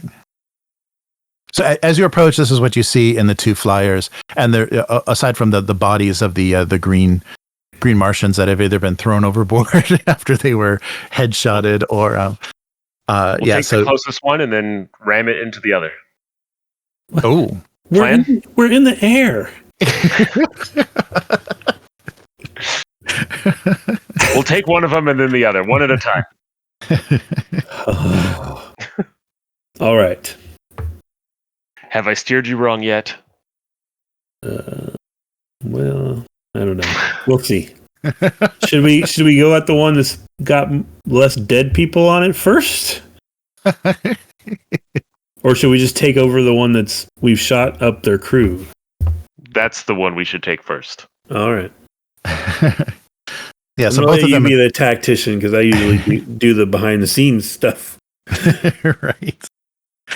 Yeah, both of them. So one has a remaining green Martian, and 4 agents, and the other one has the guardsman, the head guardsman, of the Eidolon. He just grew in size. That was awesome. Yes, yeah, right. One green Martian, boom. Size and easier. I said we take that one, the one with the green Martian. Okay, that's the one we're going after. All right. Can you maybe? Do we have any time, like around or anything, to shoot at them while we're approaching? Oh yeah, well yeah, you're approaching. Yeah, definitely. Yeah, you can take a. We'll do that. You can take a shot. Yeah, so as you've turned around, you can fire on them. So yeah, pick which airship you're going to fire on, and then board whichever one. You should do this Legolas style. You should shoot at the other ship, and then we'll board a different ship. Oh, I know what I'll do. No, okay. You pick the one you want to board. We're killing that green Martian. I'm going to bound onto the other one, drop the explosives, and bound away. That's pretty macho. Yeah. Whoa. Let's do that. Okay. You're going to want to hand-to-hand the other green Martian, right? Yeah. Okay, so that's the plan. We'll try to pass the one with the head idling guy, and I'll try to getting bound over to that one while they're going after the other one. All right. So let's do this. I guess, yeah, we don't need to do, yeah, we're doing ship to ship. So we'll just like treat the ships as different rounds. So yeah, you guys can take the first shooting action if you want to shoot at them while you're banking around.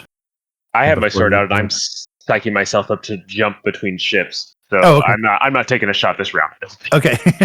Can we shoot at either ship or just one? Yeah, yeah. Either one is fine. Yeah, they're both they're flying kind of in tandem. So yeah, I'm gonna try to shoot at the one I'm planning to jump onto. Okay. All right. So that's the one with only the Eidolon on it. Uh-oh. So the good news is I rolled a 2, so that's like 2 successes. Yes. But I also rolled a 20. Oh, okay. All right. So you've a complication of some kind? Yes. So you have successfully fired. Let's deal with the complication, after. So once you roll damage, so that's a 2 would definitely give you 2 successes, so you got one momentum. Mm-hmm. And rolled a 1 and a 6. Oh wow, nice. Okay. So on that ship, whoops. If I can direct my fire at the head guy, I would, but okay. I'll take okay. Yeah, he's gonna. You could, but he's gonna take a bit more. Yeah, so you can decide. He's not gonna go down. It's gonna be a few volleys for him to go down. So you can either, or I can spend another momentum and roll another 5. Oh, okay. So all of these individual points will take out a minion. But he is a monster. He's rated as a monster, so kind of a more competent elite. Okay. So he'll actually take damage and stress. So do you want to put all of that? So that was 4 total and 2 fear. Do you want to put all of that on him? Yes. Okay. So we'll put these guys are coming. We'll just put these guys there. Okay. So the minions are still intact. So let me keep track of his. How he's doing. Okay, so he's taken 4 stress and 2 fear already, or 2 injuries. Okay. All right. Great. All right, and so Za isn't going to fire. So they're going to get a chance to respond. So the agents will shoot at you, and I guess they'll specifically target the rifle on the who was firing at them, the mounted gun. Oh, not the 50-foot tall guy. Yes. So cunning and the guy who's lighting them up right now, or the guy who has like a sword out on another car. Yeah, right. So 10. And each one. I'd shoot you. Do it twice. Thanks, man. I'll do it twice for their damage. So here's the first. Oh, and we didn't do the complication. Oh, all right. So yeah, that's enough. Cunning and reason, that was 10. Yeah, so 3 successes. Uh-oh. On the return fire for the one ship. So let's do that. So I might be going back to Barsoom in a box. Right. So I'll just that automatically. So for each of them firing, so I just roll the once for them firing, but that's going to be a die each. So there's still 4 of them. Oh, I guess plus the Thark. So we'll do 5 damage and the 2 momentum. But that's just 5 dice. It doesn't necessarily mean 1, 2, you're only mostly dead. 4, 5. Okay. So that's that is 5 Yeah, 5 damage and 1 fear. 1 on your fear stress track. That's not that. Okay, I'm all right. I'm okay. Okay. And then the we got it. Yeah, so I think I'll just take the threat for that complication because there isn't anything. Yeah, there isn't anything. Well, actually, no. I won't. I won't take the threat. I know what I'll do. No. Okay, so here comes the second. The second ship is firing. So that's only 1 success, but that's still going to get, it's still going to get the 5 dice because everyone can still shoot. Oh, and that's right. And there's also 2 momentum. Does he get any type of like evasion roll against this, or no? Because he's mounted on. Yeah, because mounted on the gun. Yeah, and for shooting, there really isn't a. I guess if you. Yeah, no. For shooting, you just have to. You just take it. It's more the combat where it's opposed. Okay. Then guns are really dangerous. Then okay. Right. Yeah. Guns are more dangerous because range. Maybe you should use yours. Okay, so here comes 1, 2, 3, 5. Yeah. A lot of miss. Yeah, so 3 more and 1 more fear. 3 more damage. Jesus. Yeah, 3 more damage and 1 more fear. Okay, so I have a wound then. Okay. Which resets the track to 0, right? Yes, and you are. I thought it just stayed there, and now whenever you take any damage. No, that's right. No, it does stay there unless you do something. Yeah, unless someone attends you to take the stress down. Everything now is a wound. Yes, yeah, right. Yeah, so everything now adds more, and you've got a -1. Yeah, to the stats. The handy dandy character sheet has turned all these things red on me. Oh no. Okay. All right. Okay, yeah. So in that case, then, I guess I should have explained that more.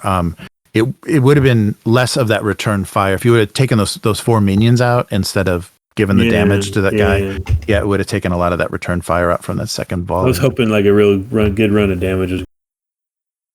Yes. Take him out. Yeah. That's all right. Okay, but now you're in. You've closed. You closed on them, so you're in boarding range. Yeah, I'm gonna hop to the flyer with the all Eidolon crew. Oh, okay. Hopefully. All right. Let's put you on there. Ba-bum. Okay, so just give us the just the daring and however you want to do it. You can do daring and empathy, daring and reason, daring and might. Yeah.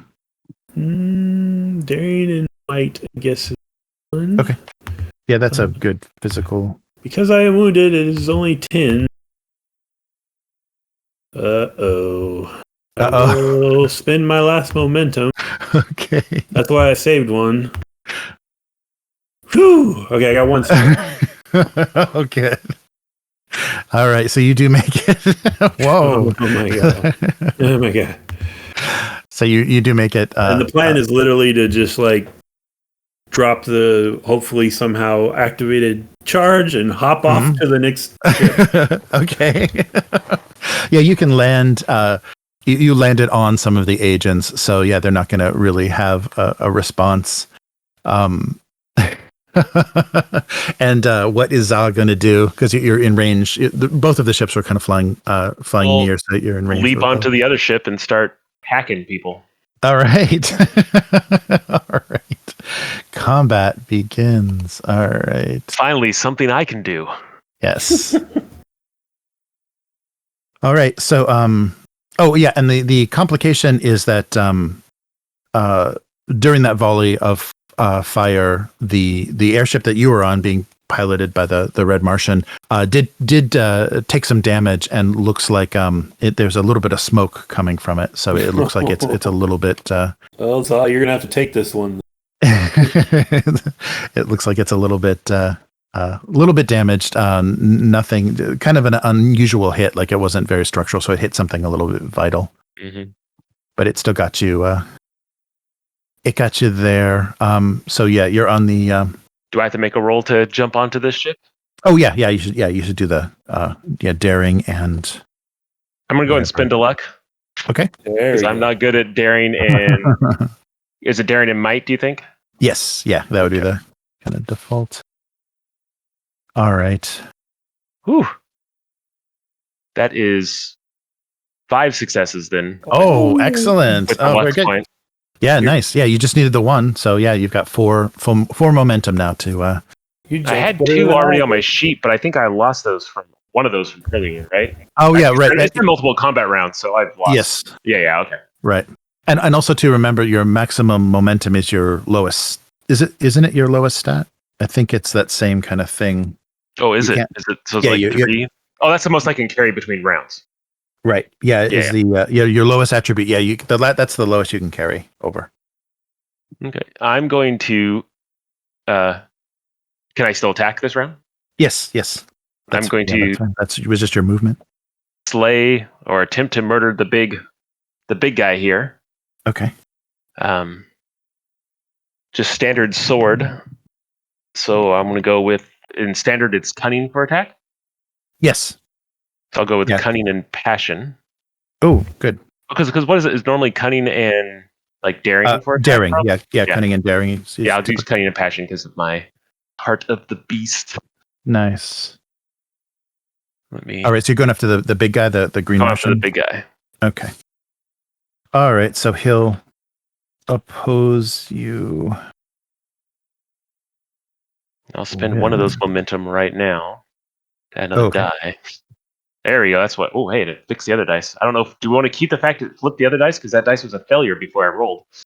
I think we should. Oh, no, it's okay. Yeah, whatever the results end up being on the readout is fine. All right. And he's going to respond. Got 3 momentum on that attack. Oh, nice. Wow. Okay.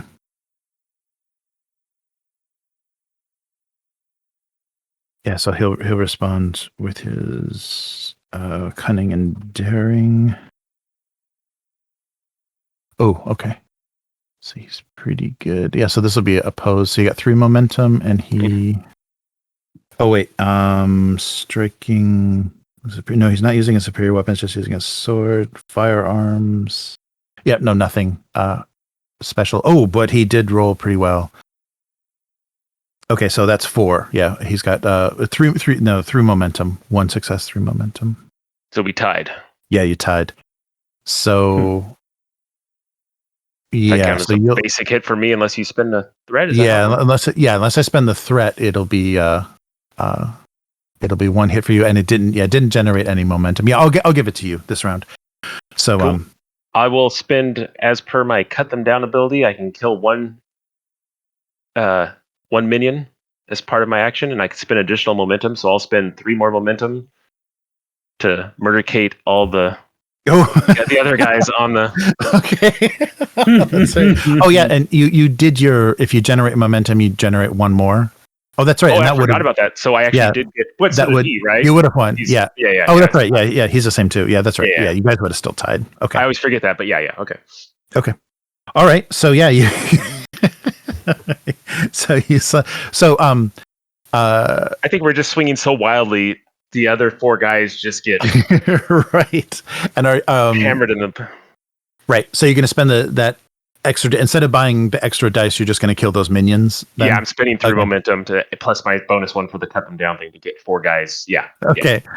All right, and then roll the d6s for it's at least 2 unless you're going to add more. 2 for the 2 dice. Okay. Yeah, to the green Martian. Only 2. I did 1 damage. Okay. All right, and nothing special. Nothing special. Okay. Okay. All right. So he's taken 1. All right. So I guess we'll finish the whole round. So you're not going to engage. So Klümt isn't going to engage, right? He's just going to jump back. Yeah, my plan is to jump, drop the charges, hopefully some blow, and then jump to the ship that Goren is on. Okay. All right. So let's do. So before you take that action, let's do the return combat. So get rid of those the minions. So you took down all those minions. All Did you throw them all overboard? That'd be cool. Yeah. Because I like the idea of just like I charge in and me and him are just going crazy on each other, and that it doesn't end well for everything else around us. I really think that's right. Yeah, all the minions are scattered. All right. So in typical renegade Tharkus style, dishonorable style, he's going to draw his pistol to increase his chance of hitting. So yeah, he with one of his arms he draws a pistol, and that's what he's going to use to fire, because then he'll get all of his bonuses. All right, so his return this round, but it's a pistol in close combat, so I think it's still contested. It's just dishonorable, so I'll get all the advantages. But I think because I still get to try to defend. Yeah, you still get your defense. Yeah, you can still do your defense because it's close combat, so you'd be able to like grab his hand and stuff. It's not just swing not my sword at his pistol. Yeah. And what is defense usually? So defense is usually daring and passion or daring and empathy, based on daring and passion. That's more my jam. All right. And shut is cunning and reason 12, and he's going to get 1. Oof, that's right. He rolls a full. Oh man, yeah, that's right. So yeah, he's as vicious as his commander. Uh-oh. Okay, so and I got a couple of. Ooh.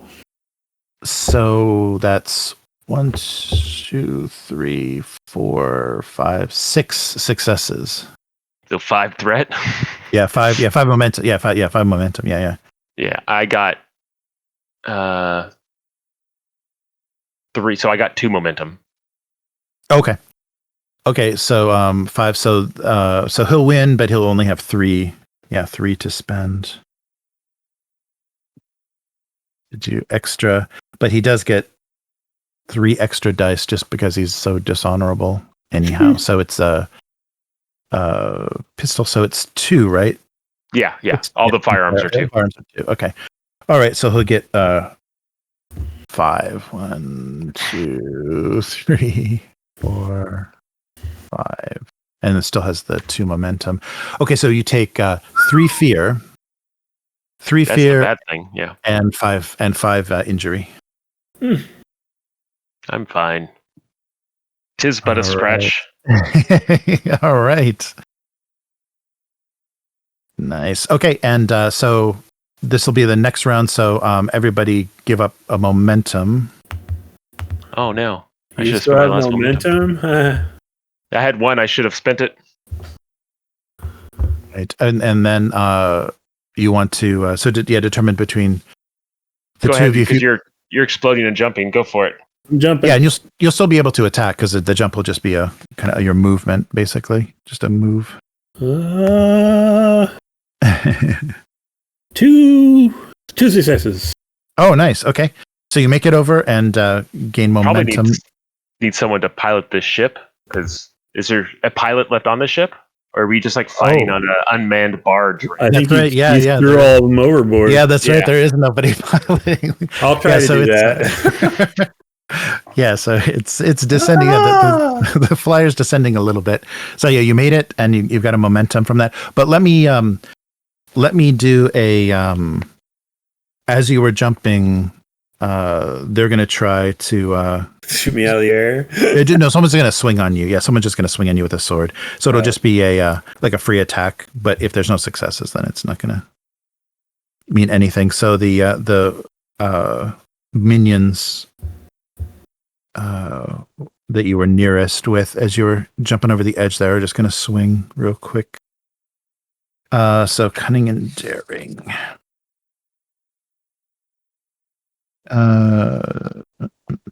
12. Oh, okay.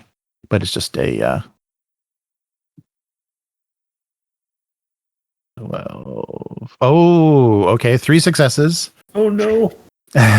So they'll do it was just a dagger, so I'll do 3 damage. It's just kind of a parting. Oh no. parting shot. So three more damage and 2 fear. Oh no, it's blades. It's just sharpness. So yeah, nothing. It's more damage. Oh, is it more damage? Oh, that's right. Yeah. Oh, 3. That's right. It's additional damage. So yeah, blades are sharp. So that's 5 damage from a. So is that 5 wounds, or is that 1 wound because you? Oh, that's right. Yeah. That's right. So because your stress was. Yeah, that's right. Stress was already up there. Can you use momentum defensively? Can you what? Oh yeah. Yeah. Let's see. Is there a spend that will help you? Yeah, you get a roll to defend friends anyways, right? Because it's a melee attack. Well, it was kind of an attack of opportunity. Yeah. Okay. Yeah. Oh yeah. There is a crate obstacle, but it costs 2. Okay. Yeah. Outside of tests. Yeah. So, ouch. Yeah. That 5. So if you were already full. Ouch. Yeah. I think that's going to. That's gonna take. I think that's exit von Klümt. Oh no. Yeah. I think that's gonna take you out. Well, yeah. I have 1 wound, so if it's just doing more wounds, I'm. Yeah, so is that how it is? Is that each damage you take after that is a? It's a status blacked out when I fill them all up. Right. Yeah, that's right. So when it, you took enough. Well, yeah. It was because I was jumping away, right? So do I like? You make it, or do you make it to the other flyer. On the boat? Yeah, you make it to the flyer, but there's a dagger, sticking out of your back when you make it. Yeah, so you're gonna be blacked out when you make it back. So thud. Yeah. So Von Klümt, is you see this Jasumian leap, this amazing leap, and then just thuds into the into the flyer. So like it's funny because the little stress thing kind of gives you the illusion that it's hard to take you out, but once that's gone, woo. Yeah, right. Unless you can do something to relieve the stress track. And is there anything more than 5 damage at once, any stress track filled, and damage. Well, actually though, wait a minute. Because that was 5. Yeah. Right. Yeah, it's not going to black you out. No? Because it's just 5 damage. Yeah, it's not per damage. It's just 5 damage at once as another. So you've just got 1 more on the track. Yeah. Let's do it that way. Really? Yeah, because so your stress was full. Yeah. And I already had 1 wound. Yeah, and you take afflictions. Yeah, you already had one wound on the affliction track. But because it was 5 damage or more at once, it's just another affliction. Any stress track is filled. Yeah, that's tricky. Yeah. Yeah, but damage taken. I was already maxed out, so. Yeah, damage taken. Yeah, that's right. Damage taken to. Well, it's just the rules for affliction. Because that was 1 attack of 5 or more damage. Let's see if there's. Let me just check the actual rules again for. So damage 5 more. Take any damage with a stress track. The target takes damage. The stress track is already full. So that's one. I think it's 1 attack. I think it's not. On your little cheat sheet, it says damage taken to full stress track. Yeah, we'll create an affliction. Yeah, we'll give you another affliction. So, but I think if they roll 5 or more, you probably take another one. Yeah, I think it. Yeah, so it would. Oh, right. So that would be 2. Right, because you got 5 or more, so that's 1 more affliction, and you're taking it to a full stress track, so that's another affliction. I don't think it's the individual damage coming in. Okay. Yeah, because it's per attack. I believe is what we're supposed to be reading. So 2 afflictions, 5 damage. Yes, so you're 3. I land bleeding and crying, but not unconscious. Yes, not unconscious. Right. Yeah, you've just got 3 on the on your afflictions. Yeah. All right. Yeah, that makes more sense because that's why you're tracking 5 or more damage. We'll do it as a single attack. Takes damage with a stress track that is full. We'll do it that way, and I'll double check because it seems like if it's per, so then that basically means that your hit points are your might or whatever that is that creates the stress track plus 4, and that's pretty low for a hero. Okay, so that makes sense.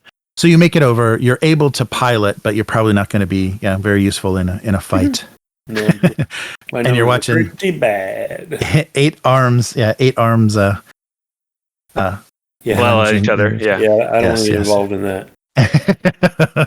All right. So so your top of your this round. So Zah gets his attack in. I'll spend my last point of luck. Ask him his name. Ask him his name.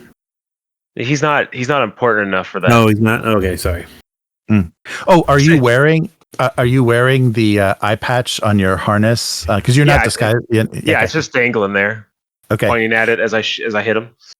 All right. So we should have done that. So that is so that's going to have an effect on him. Oh. So he'll take So if you roll 5s or 6s, that'll generate fear for him because he knows that you killed his leader.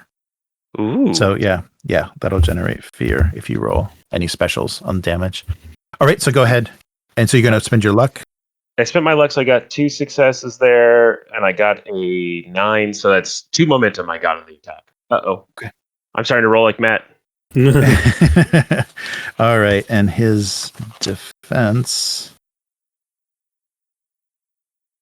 just be daring and passionate, so 11. And that only counts on attacks. Any of his specials? Yep. Okay. And you did the +1 momentum. Oh, I forgot to do that. So so I generated the 3 momentum.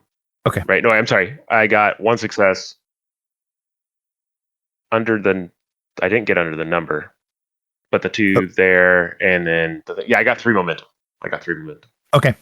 He only generated 1, but when attacking, it's only when attacking. So in defense, he doesn't generate anything. Okay. So he's only got 1 success. So you. So I get him. I beat him. Okay, cool. Yes, and then you have that momentum -1. Yeah, he only generated. Oh no, he didn't. Yeah, only 1 success. He didn't generate any momentum. Sorry. All right. I don't think I'm going to spend that momentum because I want to have 1 point to spend on defense. So I'll just do the normal 2 dice of damage. Okay. And that's it looks like 3 damage and a fear. Oh, great! Right, because the 5 does +1 damage, plus it does a fear because I have the his boss's eye thing. Yes. All right. So he's he staggers a little, but doesn't look completely weakened. He looks like he's still in it for another round. Okay, so it'll be his turn. So you've taken the wheel. Klümt has taken the wheel. Okay, so the airship has as I hold ceased its descent. A hand over my wound. Right. I do like the 2 of us were just fighting and not caring that the ship was crashing into the ground. If you hadn't shown up, it would have just crashed and we would have been fighting. Right. That's that's some swashbuckling right there. Yeah, take it. Ride it all the way. All right. Okay, so he's going to come with his pistol again. So another... You haven't killed this guy yet? Pretty brutal attack. So... I'm not rolling all criticals like last time. Pick him up with your 4 good arms and throw him overboard. Yeah, right. Okay, so cunning and reason. So he's doing 12s and he's rolling 5. He's rolling 5 dice. Oh, sorry. That last die. Oh no, that last die. Oh, is that what does dishonor give you? Like a bunch of extra dice? Yes. Yeah. Dishonor and a firearm. And dishonor and a firearm gives these guys crazy dice every time. Wow, he rolled a ton of 4s. Whoa, I rolled 4 4s. That's crazy. Wow. Okay. But you get to oppose it with because it's still considered melee, so you can oppose it as. Oh no! Hmm. That did not work. Got any momentum? I do, but I don't think it's like. Yeah, I guess so. It's 8 successes that he generated. Yeah. I mean, I guess I. Yeah, no, I'm just gonna take it and just be sad. All right. So how many momentum? I got 0. Oh, okay. Okay, so he's got 7, but yeah, there's not any way to use that. Okay, so and then he'll do his 5 dice, yeah, plus 3 bonus dice, so 2 plus 3. 2, 3. Wow. Okay. Only so 2 damage and a fear.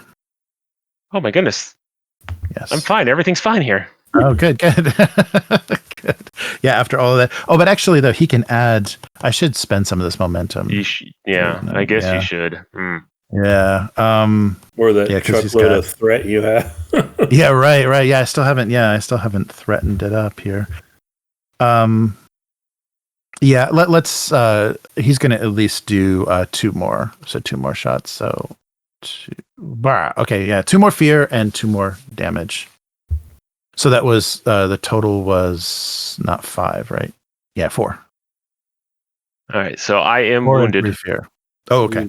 But I ignore my first wound, so I'm mechanically okay. But it's just a spleen. We have 4 of those. Yes, exactly. All right. So next round. So what are you guys gonna do? Does the other ship explode? Oh, that's right. You did the you dropped the explosives on it. Let's find out. Sorry, I completely forgot. You the whole reason you took that beating was to blow up the ship. All right. Yeah, so explosives. Are they on the cheat sheet? There was incendiaries on the cheat sheet. Yeah, that's explosive. Yeah, incendiary. However they. So it's just a little bit different. Oh yeah, okay. So yeah, whoa. Deals 1 fear or 2 damage. Dodging a blast or taking cover. So anybody that successfully dodges though is going to be jumping off the ship, I think. So it's win-win. Yeah, right. So handheld, a satchel is 4. So yeah, go ahead and roll, and you can spend momentum on this, and then when used to destroy objects, add 1. So if you're trying to destroy the flyer, you can add 1 to the damage roll. So don't roll 5 d6s. 5 d6s? All right. So I got it's the 1s, 2s, 5s, and 6s, right? Yep. So that's 2's damage. So 5 damage. 5 damage? Yeah, whatever the specialty is on, you got 2 of those too. Yeah, the effects deal fear and an injury. So fear and another damage. Yeah. So you have 7 damage and 2 fear is how I'm counting it. Whoa, okay.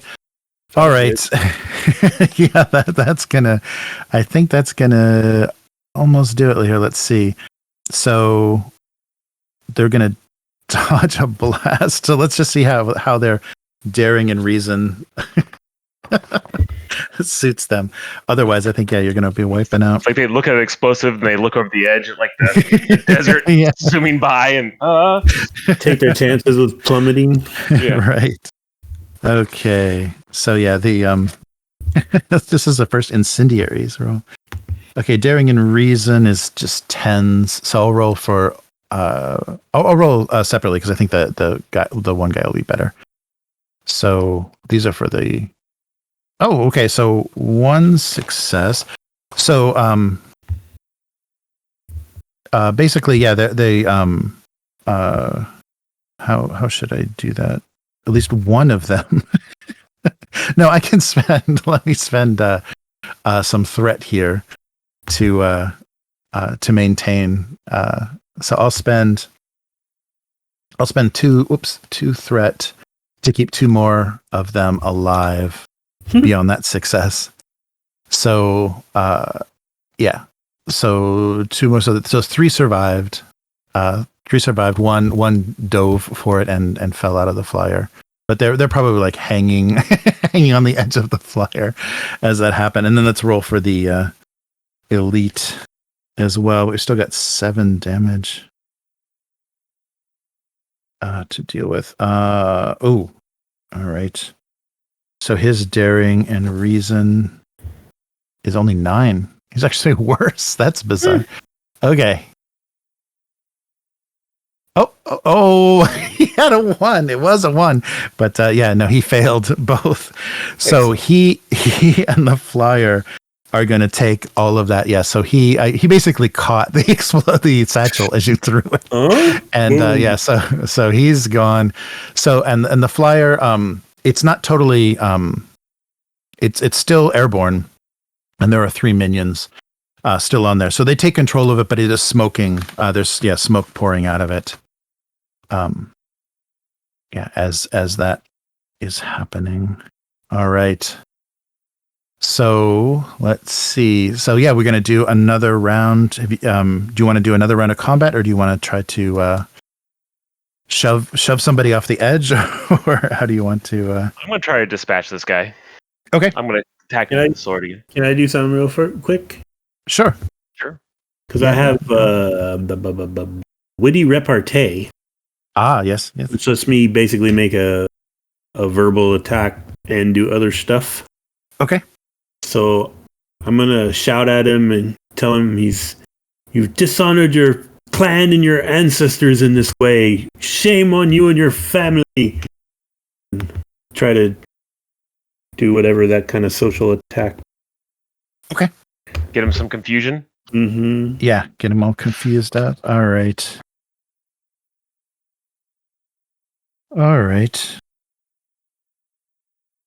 Yeah, what's his So cunning and might, maybe, or cunning and passion? Yeah, either of those would work. Yeah, if it's more threatening, maybe might, but if it's more like just insulting and trying to hurt him, it can be passion, whichever looks good. That feels like the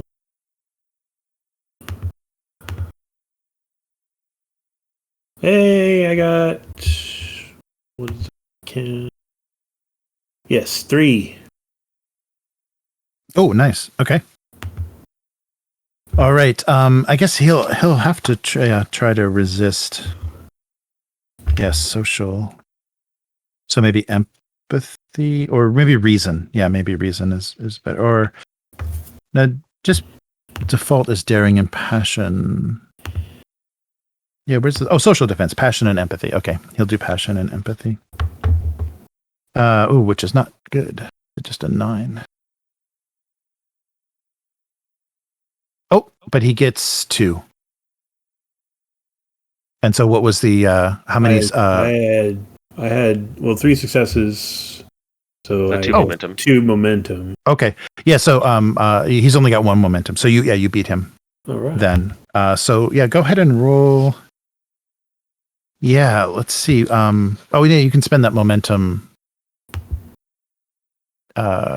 He's only got 1 momentum, so subtract 1, but you can spend any of that momentum for additional dice. So do 2 dice, 2d6s for, and this is all going to be, since this is social, this is all going to be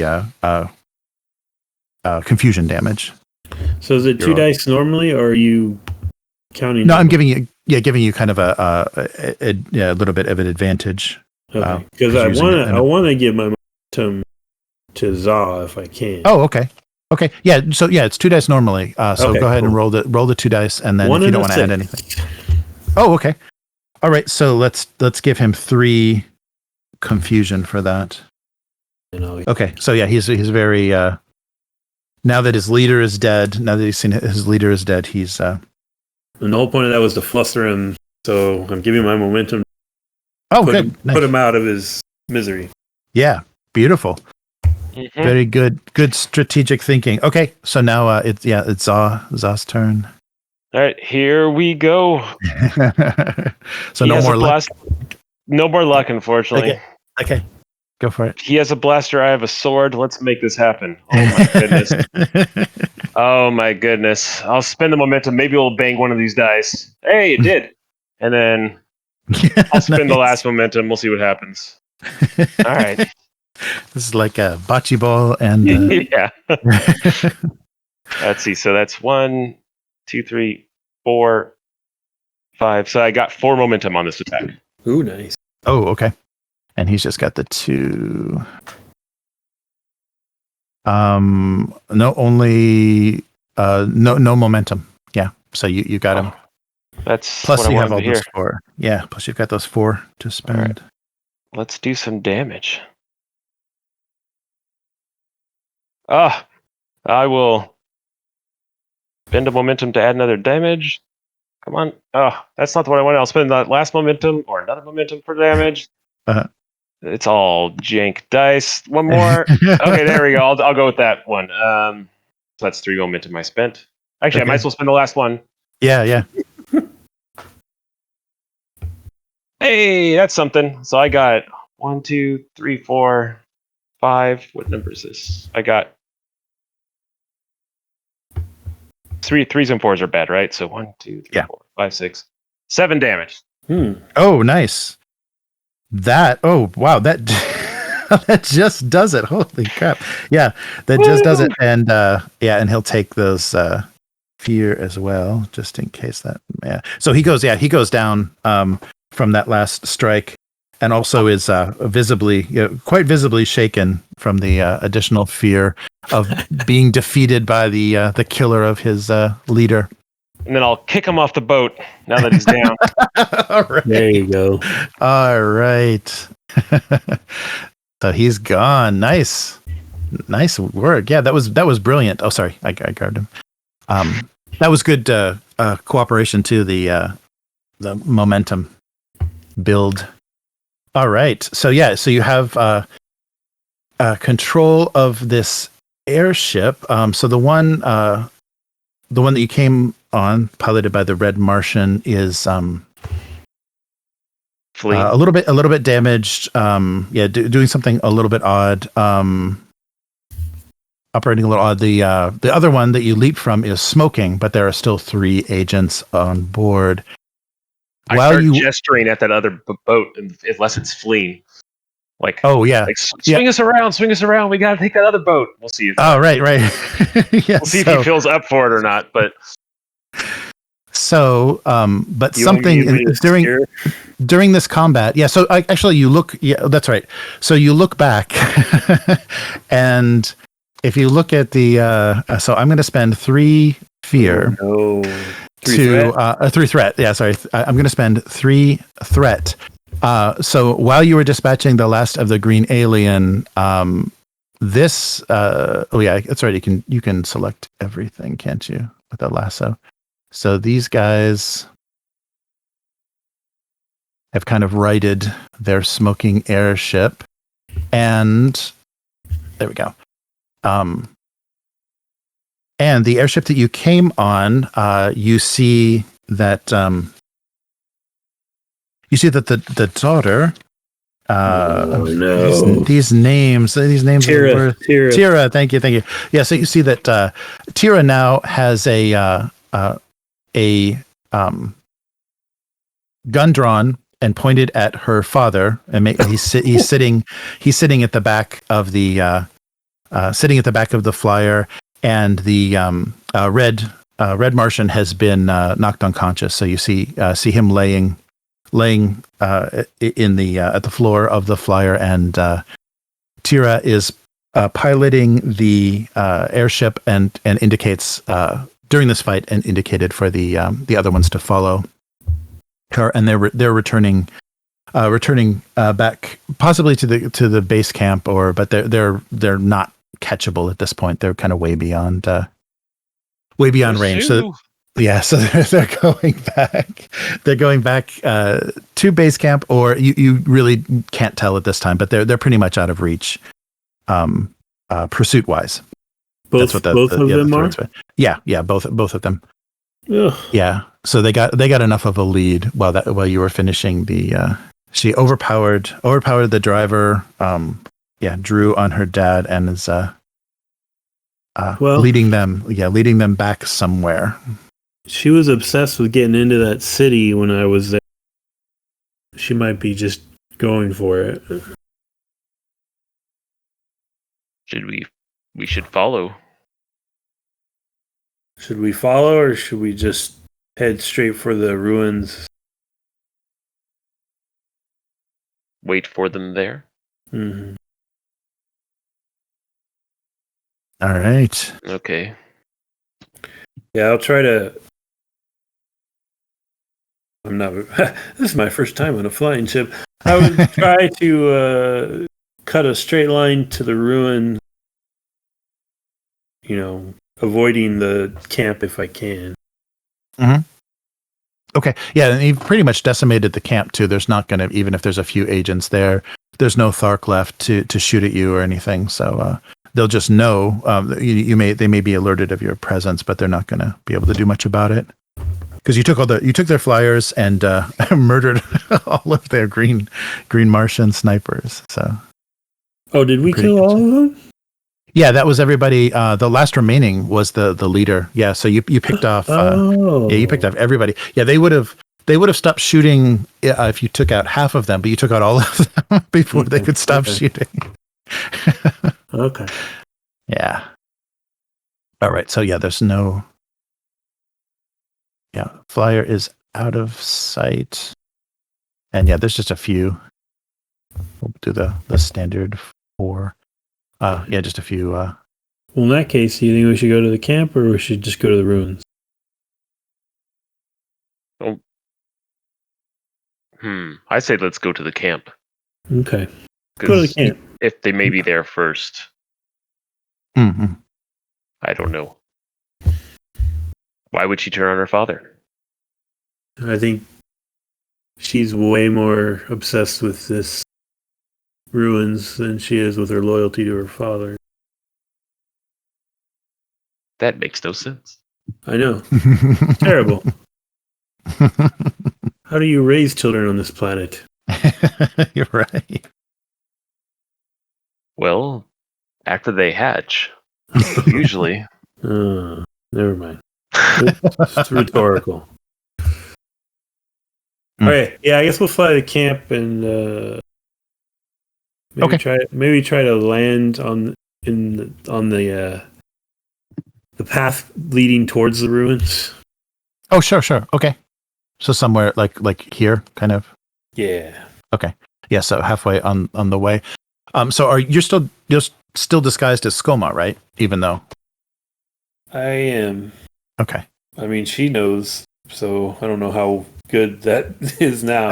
Right. So, well, you land the flyer. You approach the camp, and you don't face any resistance. There's no gunfire or anything, and you land on the path to the ruins. And just from what you can see, there's just a few random. There are no other flyers, and there's just a few random agents. She went into the ruins. Do we dispatch these people now? And then pursue? Yeah, if you're still disguised, you may be able to get some healing or something from them. There's stuff that you could make happen because you have Jag's eye patch and you are still disguised as Scoma. Do you want to chance that? I feel like time is of the essence.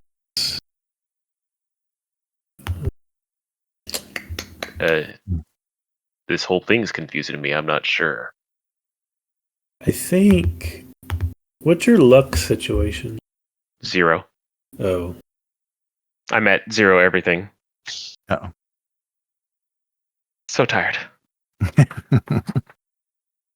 How hurt are you? I mean, I'm wounded. One wound? Injured. Okay.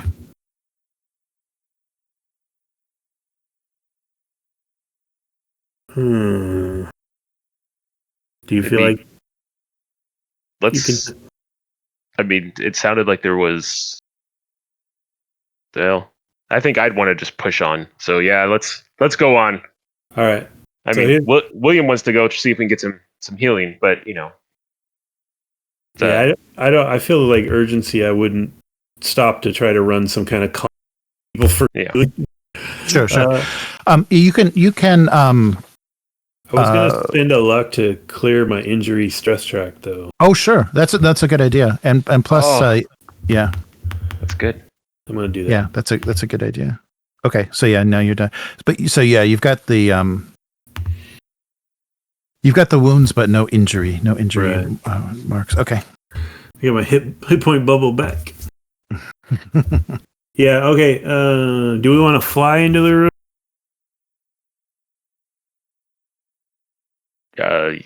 Yeah, we need to catch up. So yes, I think you seem to be handling it well. Once I realize that they're not here, I'm just gonna put the thing back in the air and try to fly into the ruins, looking at their ship. Okay. All right. That works. Let me see. I don't think I wasn't able to find a good ruin map. Let's see what we can use here. Is it pretty massive? Like it used to be? Yeah, it's a city. It's a walled city. So yeah, let's use this. So we'll put your airship. I like that gear thing for airship. That works pretty readable. Okay, so when you arrive, actually, yeah, let's see. You would have been able to see this from air, and I guess that you'll know which way to go in because there's going to be an airship parked there. So it's not going to be very dangerous. Let me just double check something about the details of the ruins here. Okay. Okay. Yeah. So you do see the airship and the red Martian and a red Martian tied up. Yeah. So go ahead and put tokens on this scene as well. They'll stay. Seen something because I don't. Oh, nothing came up. Did it not load for you? No. There's like a deserty. There's some deserty lichens and some statues and an entry. The other one disappeared, and I just have a black space now. Oh, okay. Just reload it. Yeah, or if the hand thing is selected, kind of slide it around and see. Maybe it's just like off the corner. Maybe I have it. Like zoom out, maybe. Yeah. Zoom out and see if it's just way off in the out of your view. Let me make sure it's viewable for everybody. You can see it, William? Yeah. Uh-oh. Yeah, is there a way to like recenter your screen? In the bottom right corner, there's enter full screen button. Try clicking that and see if it does anything. Oh, it kind of changes, like it just kind of makes stuff go off the sides, but it kind of it made it bigger and black, but it's still black. Oh no. I have like a purple bar, like a load bar. I'm just gonna try to. Yeah, I had that too, but it filled up, and that's. It just said it just said Lukas disconnected. So yeah, maybe it was an internet connection thing. Yeah, I think Matt got knocked off. Are you still there, Matt? Yeah, I'm here, but you left out of Albert. Okay. Oh, that's right. Yeah, you're still in Discord. I should be able to just go back to the link, right? I'll do that. Yeah. Yeah, that link, the Barsoom link. Yeah, this should be the current deal.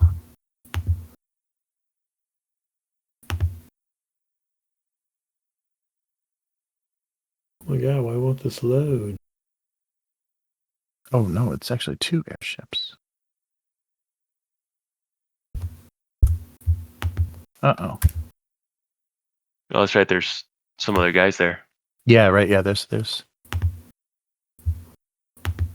more agents.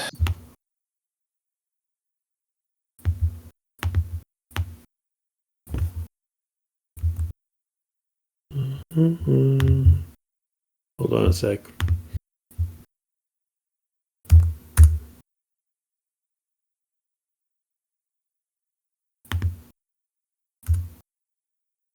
Wow, this will not load.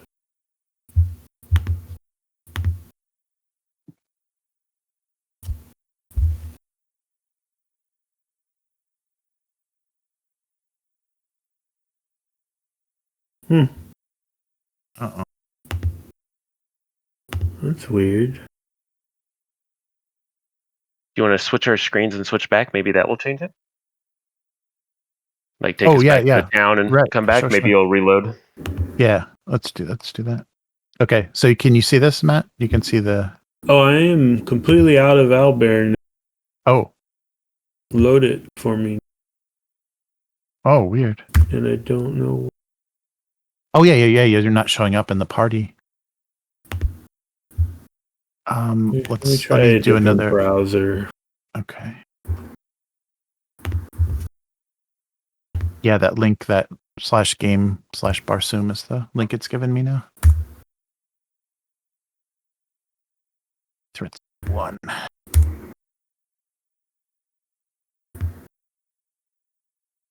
That's so weird. It won't even go there.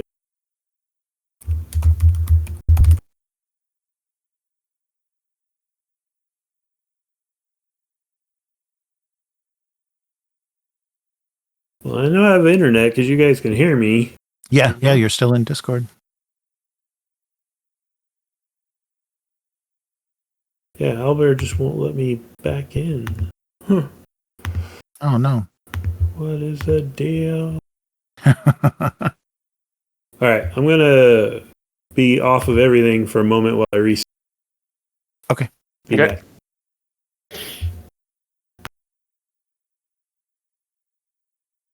Yeah, the momentum in this game is interesting because it really is momentum. Like once you start winning, you keep generating. Like last time, I was doing well, so I was generating extra momentum, and like every fight. It snowballed every round.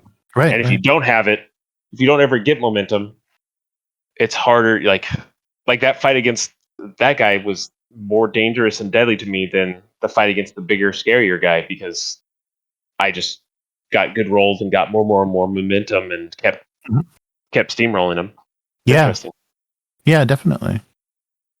Yeah, I like how it works, and that was a really good strategy too for Matt to generate some momentum for you, so that next attack was going to be as deadly as possible. Yeah. Cool. The teamwork aspect of it's cool, and it makes sense. He distracts them, and then I get the event stab him a little harder in the face. Right. Yeah, definitely. Yeah, I think we could still just only over Discord. We can probably finish. Yeah, because it's just a visual placement thing. Right. Yeah, we're not counting squares or anything, so shouldn't be bad.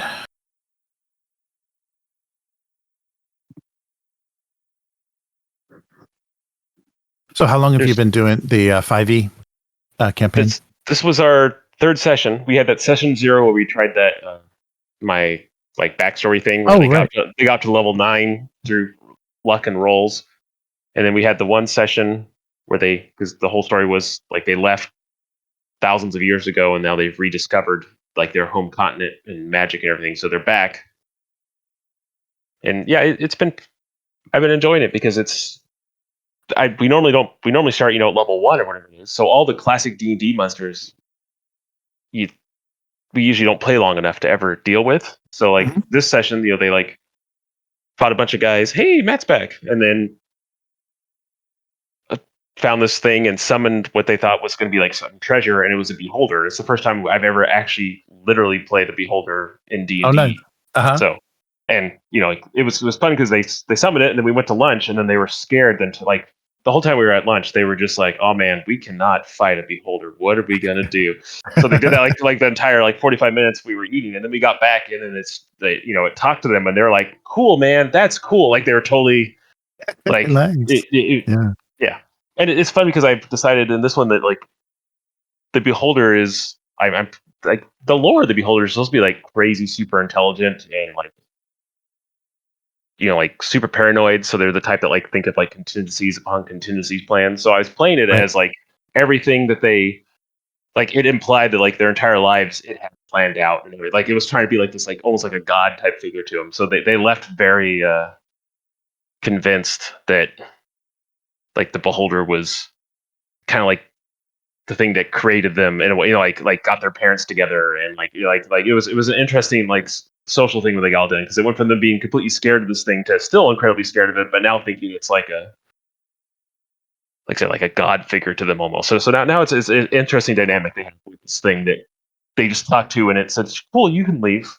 You released me from the thing I was held in. I don't care about you guys." And they're like, "Oh, thank you, goodbye." Because they all made spellcasters, so the fact that it's a beholder, like they're like, "Uh-oh, like I have a knife and it's a behold." Uh-oh, like normally, like in D&D, you face tank it. Like if there's a threat, you're like, okay, throw all the damage you can at it. And they were the first time I played it, they were actually like, no, we should definitely talk our way out of this, not fight our way out of it. So it was fun. That's cool. You guys, how you doing, Matt? Yeah, how's it going? Okay, so are you back in? I think I'm back. I see. Oh yeah, there you go. Okay. The cityscape and the settlement map. Okay, yeah. So cross your fingers, hold your breath. Let's see if we can get back to the which one was it? Damn it. This one with the statues. All right, there we go. Can you see a change? I got a purple loading bar. Oh no, okay. Yeah, is it moving? It's moving. Okay. We'll see what happens.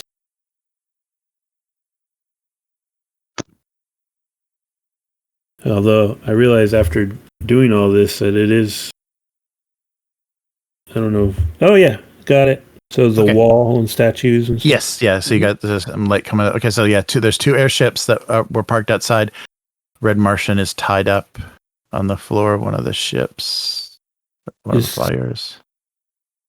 How much? Just curious because I gotta be up early in the morning. Sure. How much more? Yeah, it depends. We may want to break it here if you want to get up, because if you need to get up, because we could go over with this, because there's going to be a couple of kind of big decisions that could either make it go on longer, and I want you to like actually make the decisions, how you would, and not based like on time. So yeah, let's end it here. This would be a good place to good place to pick up. Okay, cool. So, you see the two airships parked outside the ruins of the city. So Korvas, it once was a great city, and you see statuary and just elaborate the ruins of elaborate decorative walls and things. And so you can land a little bit of a distance away, or as close as you want. But it does appear that. Oh my god, these fucking names. The daughter Tira? Yeah, Tira. It does appear that Tira has taken her father hostage, and with the Eidolon agents has led them into the great city to find the archives. But they left our buddy. Yes, yeah, but your guy is still he's tied up in the floor of the airship, so you can bring him along. Yeah. Free him, see if he wants to get some revenge / loot. Yes. Yeah, he's all for it. He's rubbing his head, and he's like, "Who are these people you're working for? They raise their children terribly." I agree. All right. So yeah, he's a little reluctant to